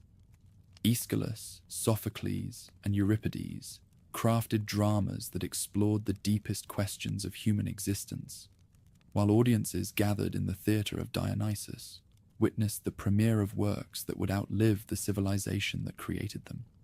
Philosophy, too, flourished in the intellectual ferment of imperial Athens. Anaxagoras brought natural philosophy from Ionia, teaching that the sun was not a god, but a mass of white-hot stone larger than the Peloponnese. Protagoras arrived from Abdera with his doctrine that man is the measure of all things, challenging traditional assumptions about divine law and human knowledge. The city buzzed with debates that ranged from the nature of justice to the composition of matter, discussions that laid the foundations for all subsequent Western thought. Yet these intellectual achievements rested upon political foundations that grew increasingly unstable with each passing year. The very success of Athenian democracy in creating wealth and power generated forces that would ultimately tear the Greek world apart. Imperial tribute funded the festivals and philosophical schools, but it also bred resentment among those who paid the bills. Naval supremacy protected Athenian commerce, but it threatened the independence that other cities valued above material prosperity. Sparta, meanwhile, remained largely untouched by these intellectual currents, her citizens content with the ancestral wisdom that had served them well for centuries. Where Athens celebrated innovation and debate, the Laconian kingdom prized tradition and consensus. Where Athenian orators proclaimed the virtues of empire, Spartan kings spoke quietly of honor and the obligations that bound allies together as equals rather than masters and subjects. The contrast between these competing visions of Greek civilization grew sharper with each diplomatic crisis. When Athens demanded that Potidæa tear down her walls and surrender hostages as guarantees of loyalty, the city's appeal to Corinth for support was answered with promises that struck at the heart of the imperial system. Free cities, declared the Corinthian ambassador, should not bow to threats from those who claim to protect them. Such language carried implications that neither side could ignore indefinitely. The Cold War between democratic empire and aristocratic alliance had reached the point where compromise seemed increasingly impossible, where each side's fundamental principles ruled out accommodation with the other. The question was no longer whether conflict would come, but when and how it would begin. As the summer of 431 drew toward its close, minor incidents along the borders of influence multiplied like sparks in dry timber. A dispute between Corcyra and Corinth over colonial rights escalated into naval warfare, drawing in their respective allies and demonstrating how local conflicts could metastasize into broader confrontations. The carefully constructed peace that had followed the Persian Wars was unraveling thread by thread, victim of its own success. Two leagues now divided the Greek world between them, each representing a different answer to the fundamental questions of political organization. Would the future belong to empire or alliance, to innovation or tradition, to the democracy that trusted in popular wisdom or the aristocracy that valued inherited excellence? The stage was set for a conflict that would test both systems to their breaking points, determining which model of civilization would survive to shape the ancient world's destiny. War came to the Greek world not with the clash of bronze on bronze, but with the breaking of an oath sworn before the gods. In the spring of 431, when the grain was beginning to ripen in Attic fields, 300 Theban hoplites slipped through the gates of Plataea like thieves in darkness. Their mission was bloodless conquest, to seize the small city that guarded the mountain passes between Attica and Boeotia, delivering it to the Spartan alliance before Athens could respond. But the Plataeans, though few in number, possessed the desperate courage of men defending their only home. As dawn broke over the mountains, they fell upon the Theban garrison with kitchen knives and farming tools, their fury making up for their lack of proper weapons. Street fighting raged until sunset, when the surviving Thebans surrendered on promise of safe conduct. That promise was broken before their bodies cooled. 300 corpses, testament to how quickly honor yielded to expedience when hostilities took hold.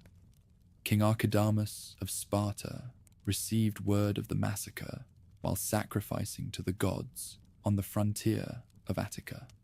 The old king had hoped that a show of strength might bring the northern democracy to terms without bloodshed, that wisdom might yet prevail over the pride driving both sides toward destruction.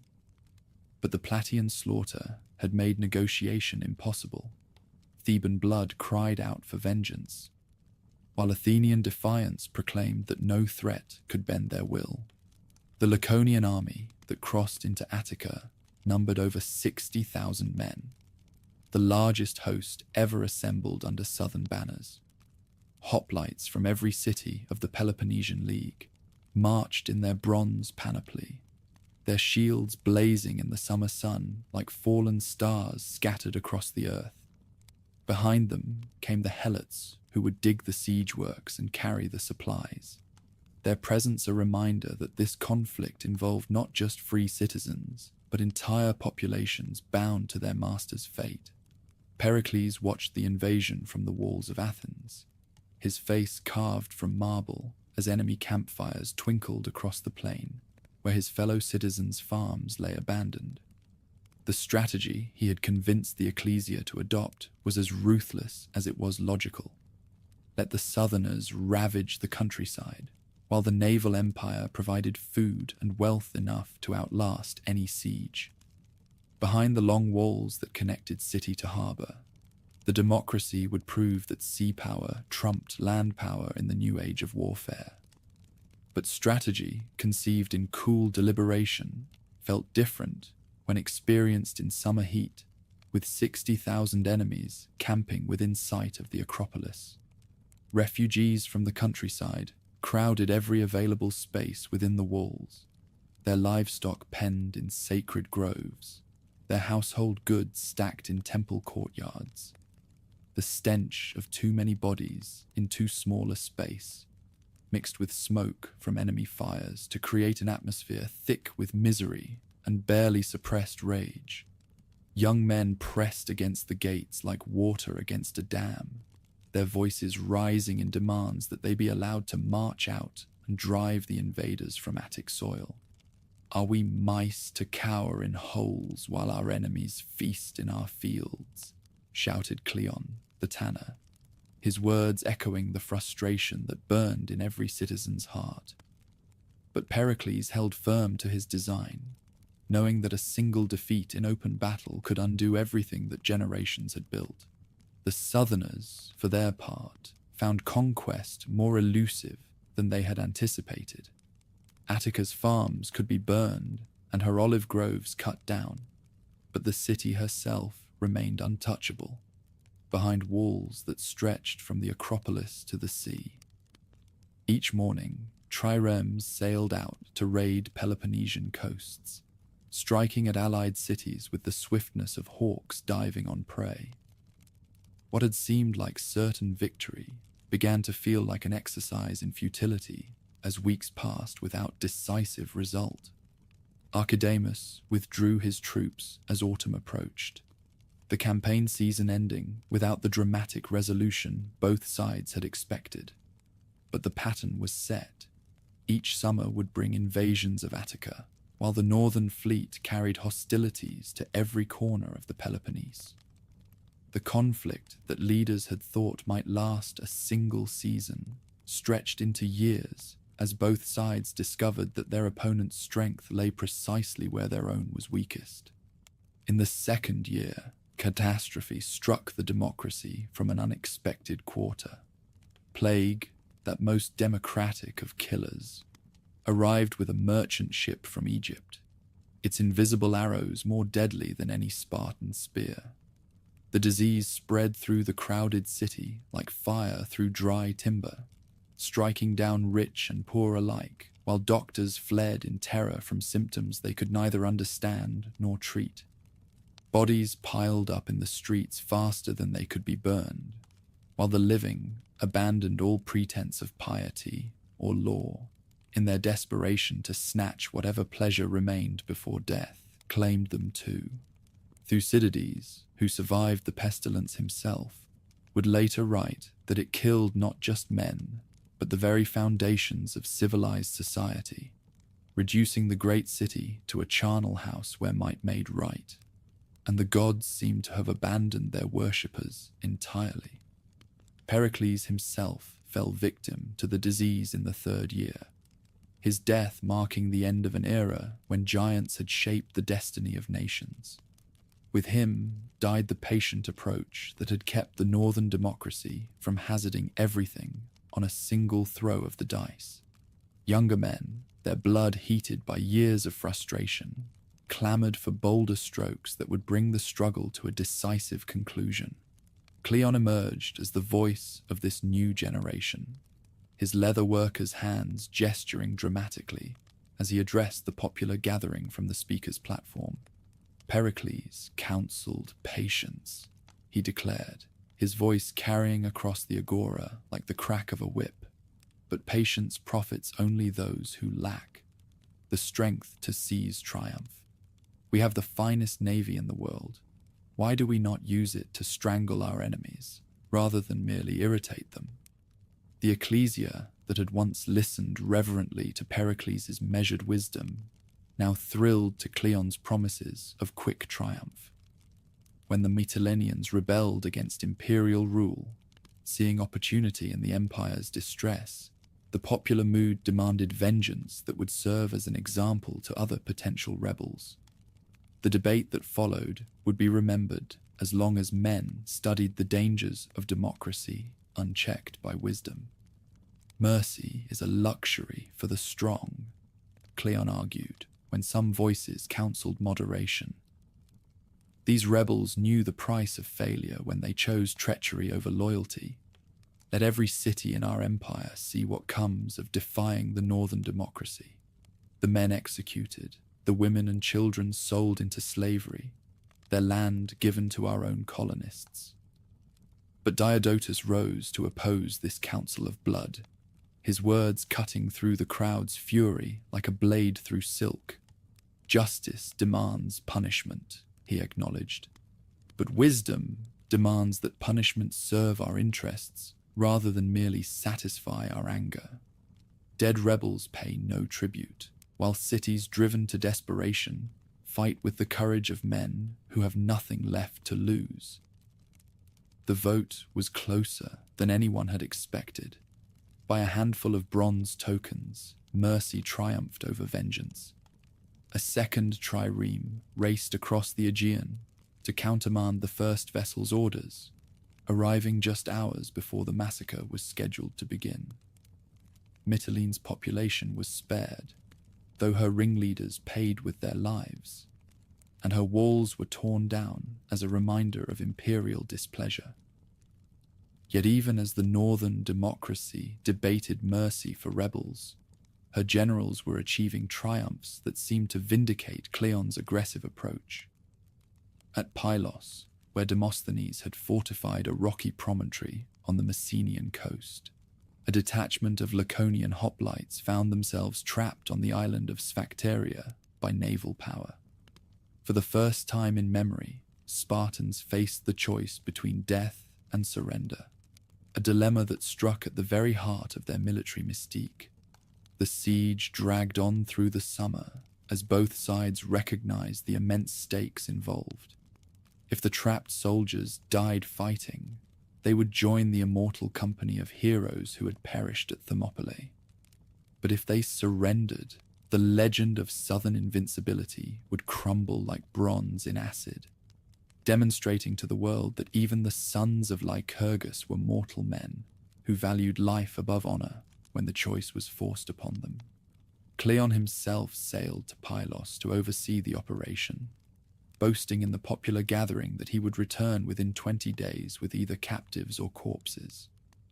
The promise seemed like madness to his critics, but the tanner-turned-general understood something about conflict that professional soldiers often missed, that boldness sometimes succeeded where caution failed, that the enemy's expectations could become weapons in a clever commander's hands. Fire and arrows drove the southerners from their makeshift fortifications, while Messenian troops who remembered their ancestors' enslavement showed no mercy to the men who had kept their people in bondage for centuries. When the survivors finally laid down their spears, 120 Spartan hoplites chose slavery over death, a choice that sent shockwaves throughout the Greek world. Laconian attempts to negotiate their soldiers' release revealed just how deeply the capture had shaken the kingdom's confidence. Envoys arrived with offers that would have ended the struggle on terms favorable to both sides: return of captured territory, recognition of spheres of influence, perhaps even formal alliance against common enemies. But the popular vote, drunk on triumph and convinced that total victory lay within their grasp, rejected every overture with scorn. "They come to us as supplicants," Cleon proclaimed, "these men who claim to be our betters. Let them taste the humiliation they sought to impose on us. When they are ready to surrender unconditionally, we will listen to their pleas." Such arrogance carried the seeds of nemesis, as wise men had always understood. The conflict that might have ended with honor for both sides instead continued with redoubled fury, each triumph breeding greater ambitions, each setback demanding more desperate remedies. The northern democracy had achieved naval supremacy and proven that even Spartans could be defeated. But the lesson she drew from these successes was that victory could be complete if only she struck hard enough. The Sicilian expedition that followed represented the ultimate expression of this imperial hubris. Alcibiades, most brilliant and most dangerous of Pericles' pupils, painted visions of conquest that dazzled the ecclesia like sunlight flashing off polished bronze. "Sicily lies heavy with grain and gold," he declared, his beauty and eloquence combining to weave spells that reason could not break. Her cities quarrel among themselves like children squabbling over toys. One stroke of northern steel could make us masters of the western Mediterranean. Nicias, old enough to remember when wisdom guided policy, spoke against the expedition with the passion of a prophet, warning of divine wrath. "We have enemies enough at our gates," he argued, his scarred hands trembling with emotion. "Why should we seek new foes across the sea when the old ones still threaten our very existence?" But the popular vote had moved beyond such cautious calculations into realms where ambition recognized no limits. 200 ships assembled in Piraeus harbor, their bronze rams gleaming like the teeth of sea monsters, their crews confident that naval mastery could overcome any obstacle. The flower of the city's youth embarked for Sicily, believing they sailed toward glory and riches beyond imagining. Instead, they found disaster more complete than anyone had thought possible. Syracusan resistance, stiffened by Laconian advisors and Corinthian naval expertise, proved far more formidable than intelligence reports had suggested. The siege that was meant to last weeks stretched into months, then years, as the expeditionary force found itself trapped in a hostile land with escape routes blocked by enemy action. Nicias, commanding an army he had never wanted to lead in an expedition he had opposed from the beginning, sent desperate messages back describing the deteriorating situation. "We are no longer besiegers, but besieged," he wrote, his words carrying across the waves like cries from the dead. "Send reinforcements or recall us, but do not leave us here to perish for want of support." The Ecclesia's response revealed how completely the democracy had lost touch with strategic reality. Rather than cutting their losses and withdrawing the trapped troops, they voted to send more ships, more men, more treasure to Sicily, doubling down on failure like gamblers who could not admit their luck had turned. Demosthenes sailed west with additional reinforcements. His reputation earned at Pylos now staked on a rescue mission that defied every principle of sound military practice. When the end came, it arrived with stunning swiftness. The northern fleet, attempting to break out of Syracuse's great harbor, was destroyed in full view of the army it was meant to save. Ships rammed each other in their desperation to escape, while bronze-beaked triremes that had once ruled the Aegean were reduced to drifting hulks manned by corpses and dying men. The retreat that followed became an odyssey of suffering that would haunt survivors for the rest of their lives.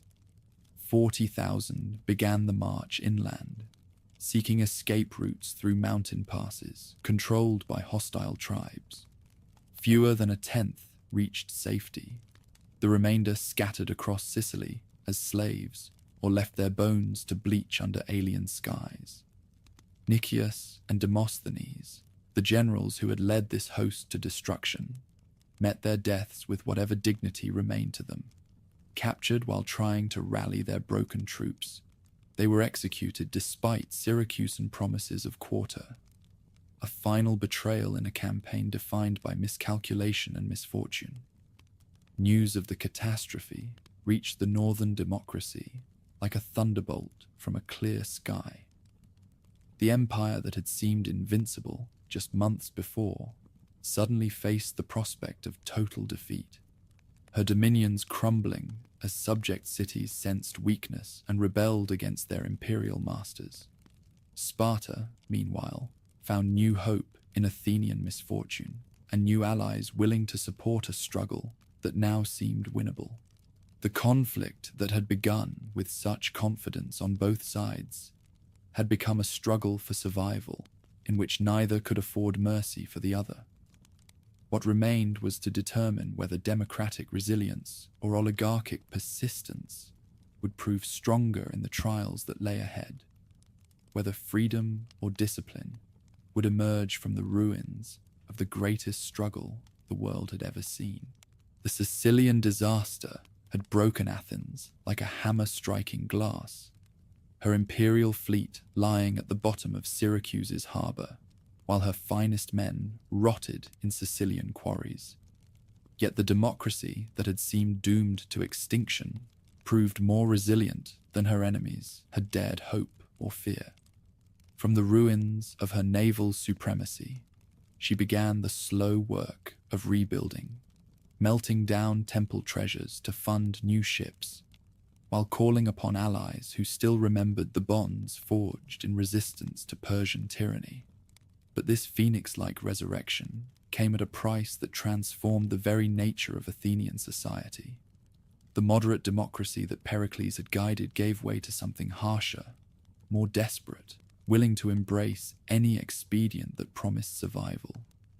When oligarchs attempted a coup in 411, seizing control of the government and opening negotiations with Sparta, the democracy's response was swift and brutal.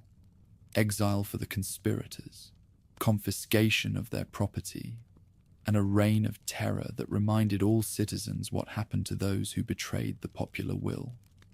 Sparta watched these convulsions with growing confidence, sensing that her moment of final triumph was at hand.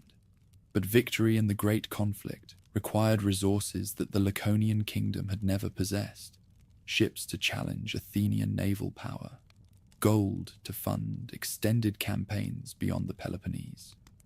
The solution came from an unexpected source, as Persian satraps offered subsidies to any Greek power willing to restore their authority over the Ionian cities that had been lost decades earlier. Lysander emerged as the architect of this new strategy, a Spartan admiral whose willingness to embrace foreign gold and foreign methods shocked traditionalists who remembered the austere values of their ancestors. Where previous commanders had relied upon Laconian discipline and spear points, Lysander understood that modern warfare required different tools: diplomatic cunning, naval expertise, and above all, the flexibility to adapt ancient principles to contemporary necessities. Under his guidance, Spartan fleets began to challenge Athenian supremacy in waters where no southern warship had ventured for generations. Persian gold hired Phoenician shipwrights to build vessels that could match the famous triremes, while promises of liberation brought city after city over to the Peloponnesian cause. The empire that had once seemed impregnable began to crumble as its foundations, tribute, naval dominance, and imperial prestige, eroded beneath sustained assault. The end came at Aegospotami, where the last great Athenian fleet met destruction through overconfidence and poor leadership. Lysander had waited patiently for days, watching his enemies beach their ships each evening, while their crews scattered to forage for supplies. When the attack finally came, it struck with the precision of a surgeon's knife. 180 triremes captured or destroyed while their crews were still stumbling toward the water's edge.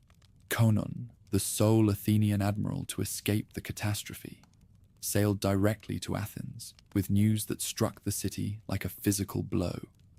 The fleet that had been democracy's shield and spear was gone, her empire defenseless against enemies who had learned patience from decades of defeat.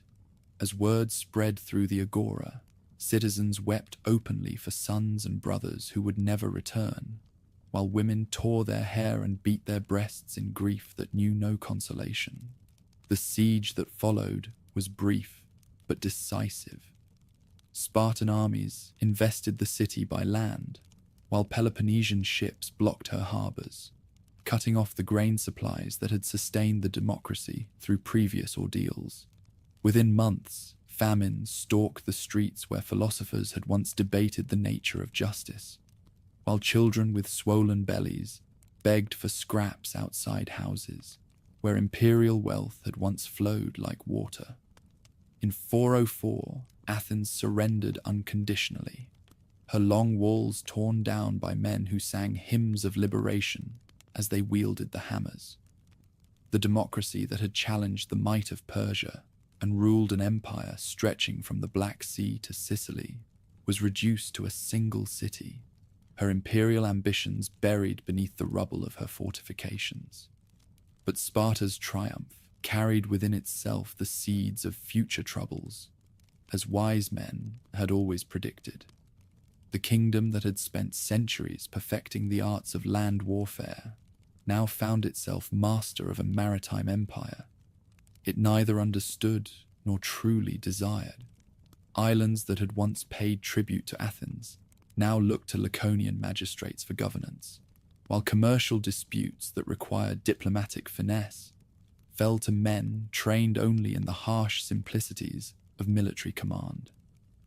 Lysander's solution was as radical as it was effective: the installation of oligarchic governments in every former Athenian possession, ruling committees of 10 men, backed by Spartan garrisons and responsible directly to the victorious power. These Dikashis, as they were called, brought order to chaos and loyalty to rebellion, but at a cost that would ultimately prove ruinous to Spartan reputation throughout the Greek world. Nowhere was this policy more harshly implemented than in Athens herself, where the 30 tyrants ruled with a brutality that made previous oligarchic experiments seem gentle by comparison.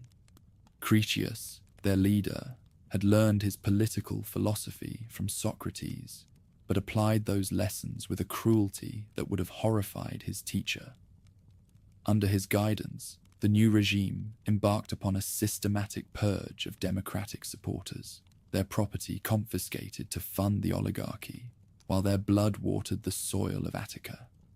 The terror that followed consumed not only political opponents, but anyone whose wealth made them attractive targets for state-sponsored robbery. Citizens who had never shown interest in politics found themselves facing execution for crimes no more serious than owning productive farms or successful businesses. Within months, the oligarchy had killed more Athenians than the Peloponnesian War itself, while thousands more fled into exile rather than await their turn upon the scaffold. This rain of blood poisoned Sparta's relations with allies who had supported her cause, in expectation of liberation rather than tyranny. Cities that had welcomed Laconian victory began to wonder whether Persian rule might have been preferable to the harsh oligarchies imposed by their supposed liberators. The moral authority that had sustained Spartan leadership for generations crumbled as quickly as Athenian walls, victim of policies that prioritized control over justice. Thrasybulus, one of the democratic exiles, gathered a small force of refugees and malcontents who had suffered under oligarchic rule. From their base at Phyle, a fortress commanding the passes between Attica and Boeotia, these men began a guerrilla campaign that gradually expanded into open rebellion. Their success demonstrated how thoroughly the 30 had alienated the Athenian population, turning a city that had surrendered in exhaustion into a powder keg, awaiting only a spark to explode. The oligarchy's collapse came with stunning swiftness once popular resistance gained momentum. Critias himself fell fighting against men he had once condemned to death, his blood mingling with that of his victims in the harbour district where the final battle was fought. The democratic restoration that followed was remarkably moderate, considering the injuries that had been inflicted: amnesty for political crimes, restoration of confiscated property where possible, and a return to the constitutional forms that had governed Athens before the disaster. Yet even this measured triumph carried implications that Sparta found deeply troubling. The kingdom that had fought for decades to destroy Athenian democracy now faced the prospect of its resurrection, backed by popular enthusiasm that made the previous regime seem pale by comparison. Worse still, the success of democratic restoration in Athens encouraged similar movements throughout the Greek world, challenging the oligarchic systems that Spartan policy had sought to establish. Thebes emerged as the most dangerous focus of anti-Spartan sentiment, her leaders calculating that the balance of power had shifted sufficiently to permit open defiance of Laconian hegemony. The Boeotian Confederation, that had once cowered before Spartan spears, now fielded armies that matched their enemies in discipline while surpassing them in tactical innovation. Under Epaminondas, the greatest military genius of his generation, Theban forces began to experiment with new formations that would revolutionize Greek warfare. The Sacred Band of Thebes, 150 pairs of lovers sworn to die rather than retreat, became the spear point of this military revolution.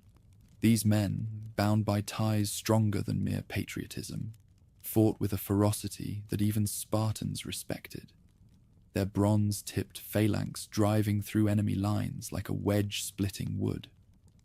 When they met Laconian hoplites in battle, the outcome was no longer predetermined by reputation and tradition. At Leuctra in 371, this new model army achieved what no Greek force had accomplished for centuries: the complete destruction of a Spartan army in open battle. King Cleombrotus lay dead among 400 of his citizens, their bodies testament to courage that had not sufficed against superior tactics and overwhelming determination. The myth of Laconian invincibility, carefully cultivated since the days of Lycurgus, died with them on that blood-soaked field. The psychological impact of defeat went far beyond mere military casualties. Sparta's entire social system rested upon the assumption that citizen warriors, properly trained and disciplined, could overcome any numerical disadvantage through superior courage and skill. When that assumption proved false, the foundations of the kingdom itself began to tremble, like walls struck by earthquake. Epaminondas followed up his victory with invasions of the Peloponnese that carried Theban spears to the very gates of Sparta herself.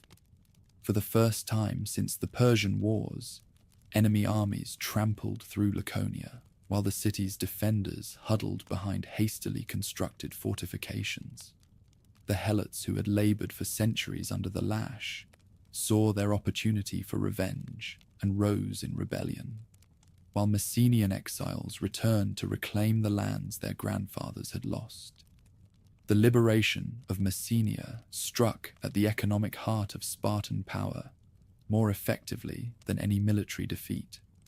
The kingdom that had thrived upon Helot labor suddenly found itself reduced to its original territory in the Eurotas Valley, while the agricultural wealth that had sustained its warrior class for centuries passed into the hands of former slaves drunk on the wine of freedom. Sparta survived these catastrophes, but only as a shadow of her former self.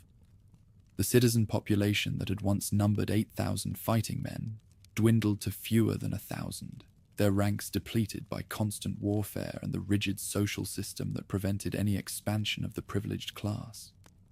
Those who remained clung to ancient customs with the desperation of men trying to hold back the tide, their isolation from the wider Greek world growing more complete with each passing year.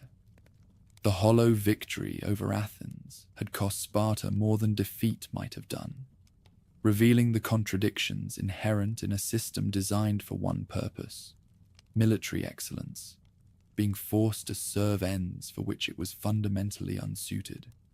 The kingdom that had once terrified the world with its disciplined perfection became a relic of an earlier age, maintained more by nostalgia than power, feared more for what it had been than what it remained.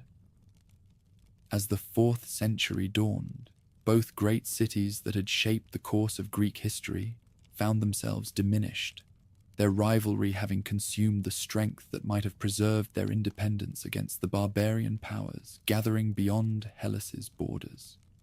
The stage was set for new players to enter the drama. Men who had learned from Athenian innovation and Spartan discipline, while avoiding the weaknesses that had brought both systems to ruin.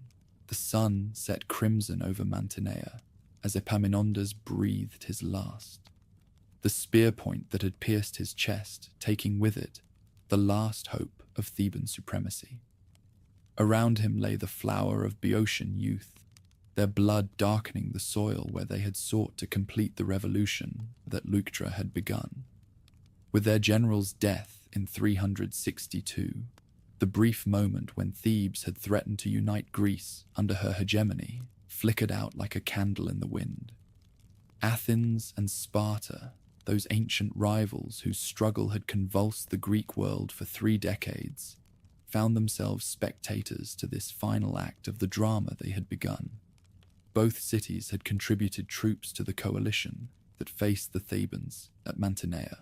their former enmity temporarily set aside in the face of a common threat. Yet even fighting side by side, they remained shadows of their former selves, their alliance born of weakness rather than strength. The democracy that had once ruled an empire stretching from the Black Sea to Sicily now governed little more than Attica itself. Her attempts to recreate the Delian League through the Second Athenian Confederacy had met with limited success, as Greek cities remembered too well the transformation of the First Alliance into an instrument of imperial oppression. Members joined reluctantly and departed at the first opportunity, leaving Athens with the forms of hegemony but little of its substance. The naval supremacy that had been the foundation of Athenian power proved impossible to restore on its former scale. The silver mines of Laurium, though still productive, could not fund a fleet large enough to dominate the Aegean, when every major power now possessed substantial naval forces. Persian gold, Syracusan expertise, and Corinthian shipbuilding had democratized naval warfare, making the sea a contested space rather than an Athenian lake. Yet for all her political decline, Athens experienced a cultural flowering that would outlive all the empires of antiquity. In the academy that Plato founded, young men gathered to debate questions that would occupy human minds for millennia. The nature of justice, the ideal form of government, the relationship between knowledge and virtue. His pupil Aristotle, tutor to a young Macedonian prince named Alexander, systematized human knowledge in ways that would guide inquiry for the next 2,000 years. The tragedies of Aeschylus, Sophocles, and Euripides continued to draw audiences who found in ancient myths reflections of their own troubled times. When actors delivered the lines of Antigone or Medea, they spoke to citizens who had witnessed the collapse of certainties that had once seemed eternal as the stars. Art flourished precisely because political power had faded, freed from the obligation to serve imperial purposes. Sparta's twilight was more dramatic in its starkness, though no less complete in its finality. The kingdom that had once terrified the world with its disciplined perfection became a curiosity, maintained by nostalgia and the reluctance of other powers to complete its destruction. Visitors came to observe the agorge still functioning, the mess halls still gathering their dwindling membership, the ancient customs preserved like flowers pressed between the pages of a book. The citizen population that had numbered 8,000 warriors at the height of Spartan power shrank to barely 1,000 fighting men by the middle of the 4th century.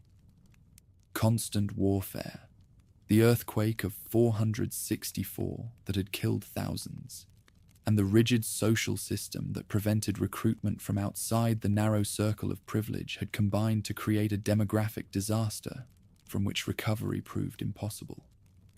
Those Spartans who remained clung to their ancient ways, with the desperation of men trying to hold back the tide. The laws of Lycurgus, designed for a citizen body large enough to maintain constant military readiness, became increasingly dysfunctional when applied to a population too small to fulfill their basic obligations. Helot uprisings, once suppressed with ruthless efficiency, now threatened to overwhelm defenders who lacked the numbers to maintain effective control. The liberation of Messenia had struck the deepest blow, depriving Sparta of the agricultural surplus that had sustained her warrior class for centuries. The helots who had worked those rich fields now tilled them as free men, their former masters reduced to dependence upon whatever tribute allies still felt obliged to provide. The economic foundations of the Spartan system crumbled as thoroughly as its military reputation. King Agesilaus, last of the great Spartan commanders, spent his final years as a mercenary in Egypt, hiring out his tactical skills to Pharaoh Nectanebo in exchange for gold that might restore his homeland's fortunes. The irony was not lost on thoughtful observers. the heir of Leonidas reduced to fighting for barbarian pay. The kingdom that had once spurned commerce, now dependent upon it for survival. Yet Sparta's decline, like Athens's transformation, revealed truths about human nature that transcended mere political failure. The system that Lycurgus had created to produce perfect warriors had indeed achieved its goal, but perfection in one sphere had required the sacrifice of adaptability in all others. When circumstances changed, when naval warfare became crucial, when diplomacy grew complex, when economic flexibility proved essential, the very qualities that had made Spartans supreme on land became liabilities in the broader arena of interstate competition. The rivalry between Athens and Sparta had exhausted both cities, but it had also revealed the potential and limitations of their respective approaches to human organization.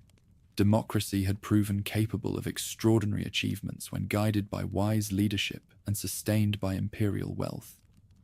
But it had also demonstrated alarming susceptibility to demagogues and dangerous susceptibility to the intoxication of power. The assembly that had built the Parthenon and produced Pericles had also voted for the Sicilian expedition and condemned Socrates to death. Aristocracy, as embodied in the Spartan system, had shown that disciplined unity could achieve military miracles and create social stability that endured for centuries. But it had also revealed the brittleness that came from inflexibility, the inability to adapt when external conditions demanded innovation rather than tradition. The citizens who had held Thermopylae and conquered Athens had also failed to understand that victory required more than courage, that empire demanded skills their ancestors had never needed to develop. The broader Greek world, meanwhile, faced challenges that neither democracy nor oligarchy seemed capable of addressing. Philip II of Macedon watched the southern cities exhaust themselves in fruitless conflicts, while he built a military machine that combined Theban tactical innovations with resources neither Athens nor Sparta could match. The kingdom that Greeks had dismissed as semi-barbarian was learning from their mistakes while avoiding their weaknesses. At Cheronea in 338, Philip's phalanx shattered the last coalition that sought to preserve Greek independence.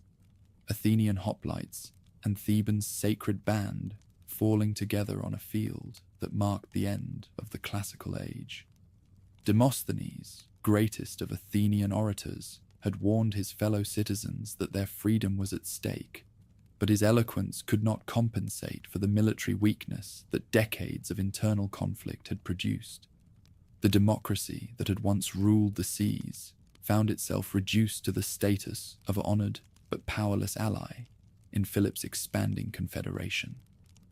Sparta, meanwhile, remained aloof from the new order, her isolation complete, her relevance vanished.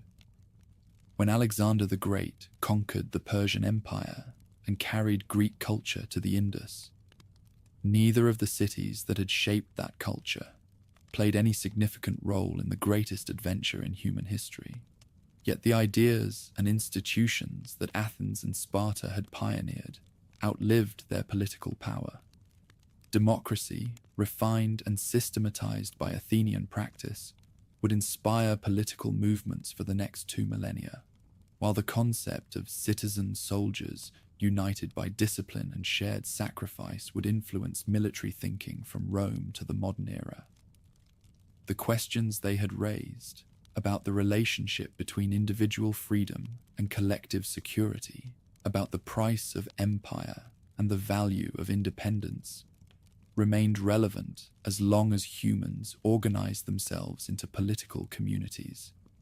The philosophers who had flourished in Athens's intellectual climate continued their work under Macedonian patronage, their inquiries into ethics and politics eventually shaping the legal and moral foundations of Western civilization. The historians who had recorded the great conflict, Thucydides above all, created models for understanding human behavior that would guide scholars for centuries to come. In the end, the struggle between Athens and Sparta had revealed both the potential and the limitations of human political organization. Neither democracy nor aristocracy, neither innovation nor tradition, neither individual freedom nor collective discipline provided perfect solutions to the eternal problems of governance. The genius of the Greek achievementer lay not in discovering final answers, but in asking the right questions, in creating systems that revealed both the nobility and the folly of human ambition. As twilight settled over the classical world, the two cities that had defined its greatest age stood diminished but not forgotten. Their ruins would inspire future generations of builders. Their histories would teach future generations of leaders. Their example would remind future generations that even the mightiest powers were subject to the same forces of rise and decline that governed all human enterprises. The lesson they left behind was both sobering and inspiring, that human achievement, however great, remained fragile and temporary, but that the ideas and values that drove such achievement could transcend the civilizations that gave them birth. Athens and Sparta had fallen, but the questions they had explored and the standards they had set would continue to challenge and inspire as long as humans dreamed of creating societies worthy of their highest aspirations.